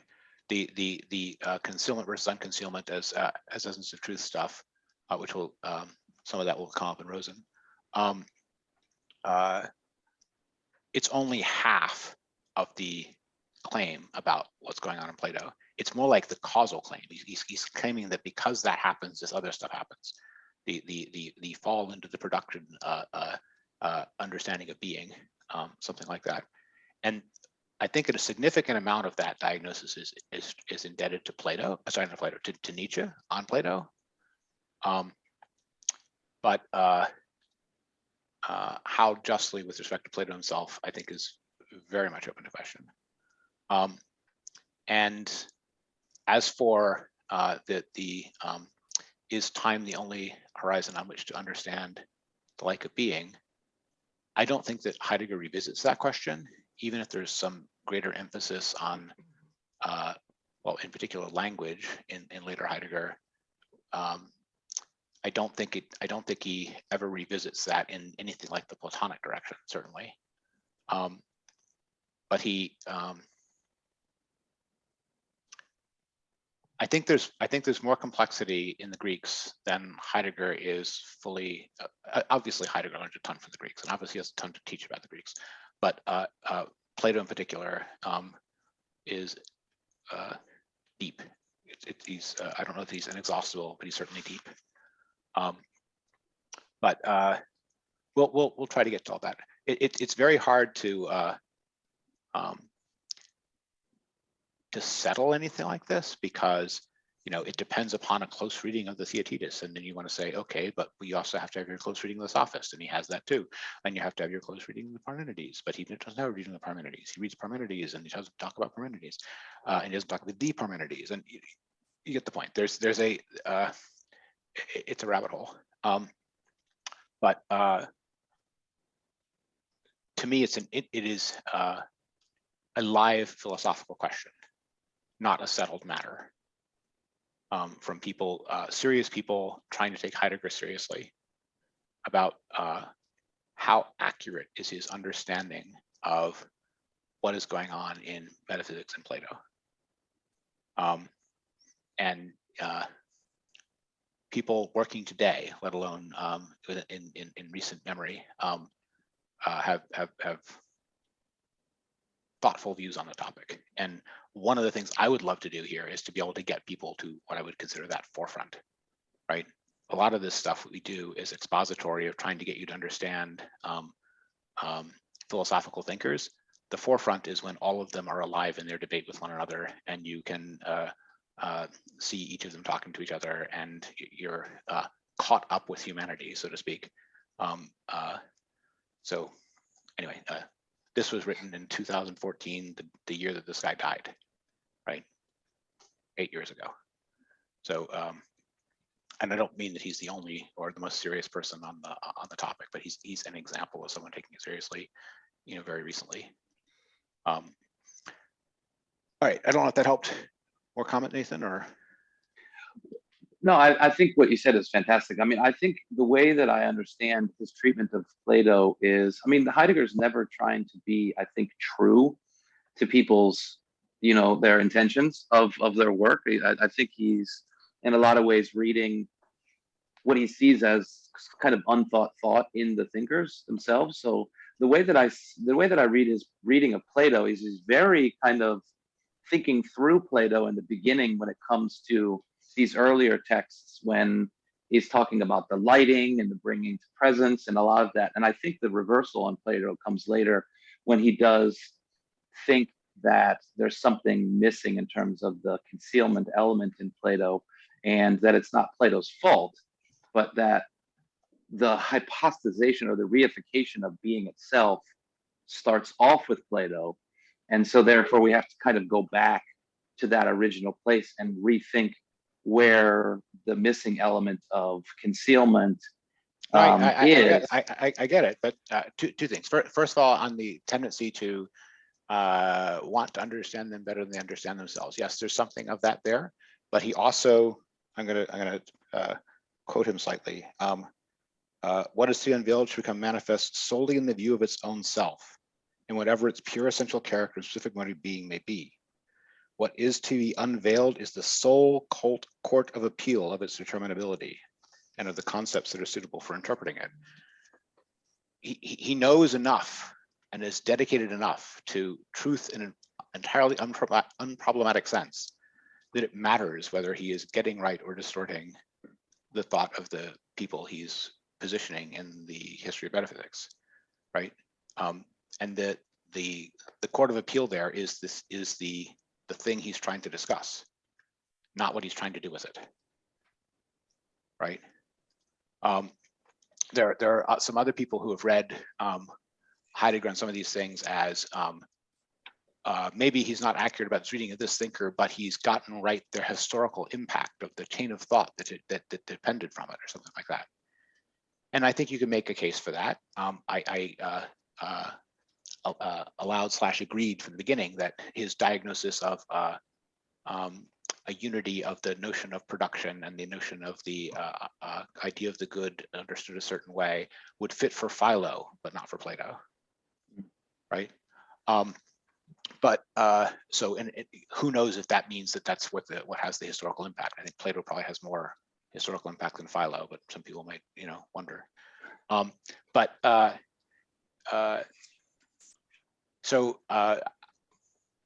We do want to understand him. We want to understand Heidegger as he understood himself, right, and what he was trying to do before we worry about criticizing him or figuring out if there are limitations to what he did.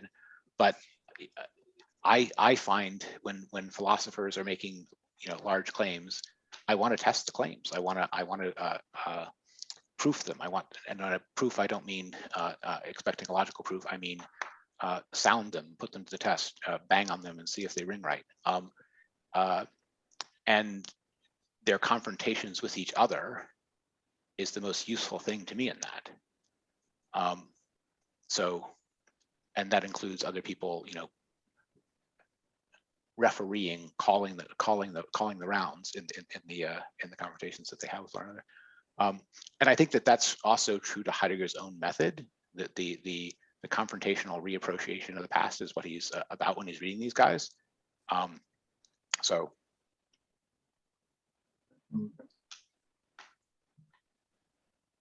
Okay, we're jumping ahead to 2 courses and 2 books, but it's okay. Yeah, sorry. Sorry about that. It's not a problem. Carlos. I have a little bit of problems with the removals too. Within Okay, the, yes. temporal ecstasies. Yes. I'm not sure what he means by that. A removal too. So each of these ecstasies of time has the character of a not where I am right now, and away from me in a direction, in the future direction, in the around me direction, and the in my past direction, right? And as a removal too, right? The future, the thing which appears as a possibility in my future, I first just notice it as being a possible future for me. I notice its possible futureness to me and its content. But the thing which was opened up as all the possible futures to me, anything that could be projected on the category of possible future to me, was what he called that open horizon of futurity, right? That space where significance could happen for me in the future direction. He's calling that the removal too, in the sense that it's a possible being that is displaced from me that way, right? Not just displaced from me in general, which ecstatic itself would already tell you, but there's a direction of the ecstatic, not where I am right now, and that direction has structure, right? The future direction, the present direction, the around me in the present direction, and the having been. Does that help? Yes, and that in conjunction with me, my reading that he says it's are not simply removals to nothingness. So correct. No. He's trying to get at the idea that there's it's a horizon. Yes, there's a horizon. There's a possibility space. There's an always already projected way that things could appear, even if nothing has yet there. Okay. Yes. Thanks. Yep. No. Excellent question. These are subtle concepts.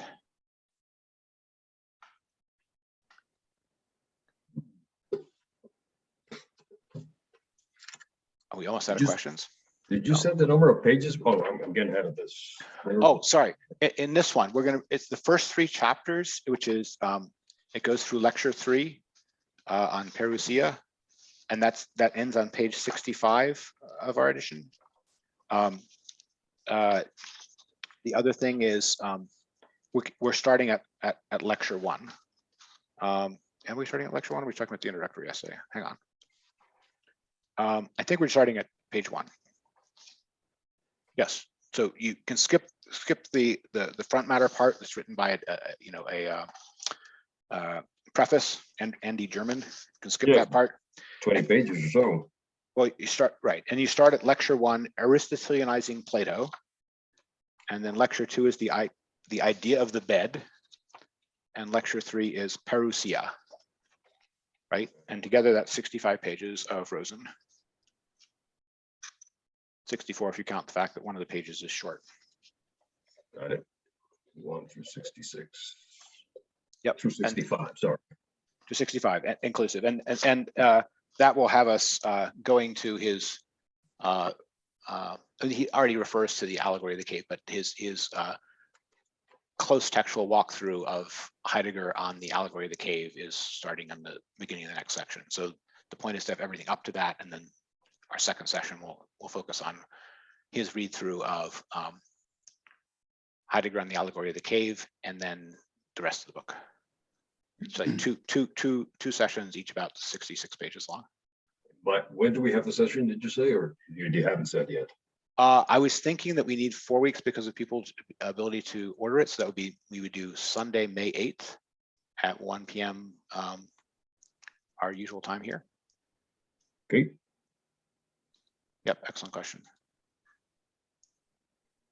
And so I wanted to say something about Horizon and specifically with Heidegger beyond Husserl's phenomenology, because we talked about projection in the horizon. And I think, you know, there's like projection in Plato's cave onto the cave wall. And so something that Horizon has in the way Heidegger uses it to me is that it's dynamic and it always has Dasein at the center of it. So if we think of a ship on the open ocean, it always has a horizon, but it's always at the center. And so the horizon moves with Dasein. Okay. Which is something I don't think is quite there with Husserl, and the notion of we're projecting into we have the regional ontology of science or that one. That to me is too epistemological. It's too much about having knowledge, whereas Heidegger's horizon, there's always Dasein at the center of it, being a Dasein, being alive. And so the horizon is always moving with Dasein. And I think that's, to me, is what's special with Heidegger's use of horizon versus the earlier Husserlian one. I will agree with that, but I'll also point out that something that they have in common is that from the within the horizon isn't primarily conceptualized by being outside of all horizons, looking down at them as ants moving on the board, right? It has to be seen from within to have its actual horizontal character. Yeah, but otherwise agreed.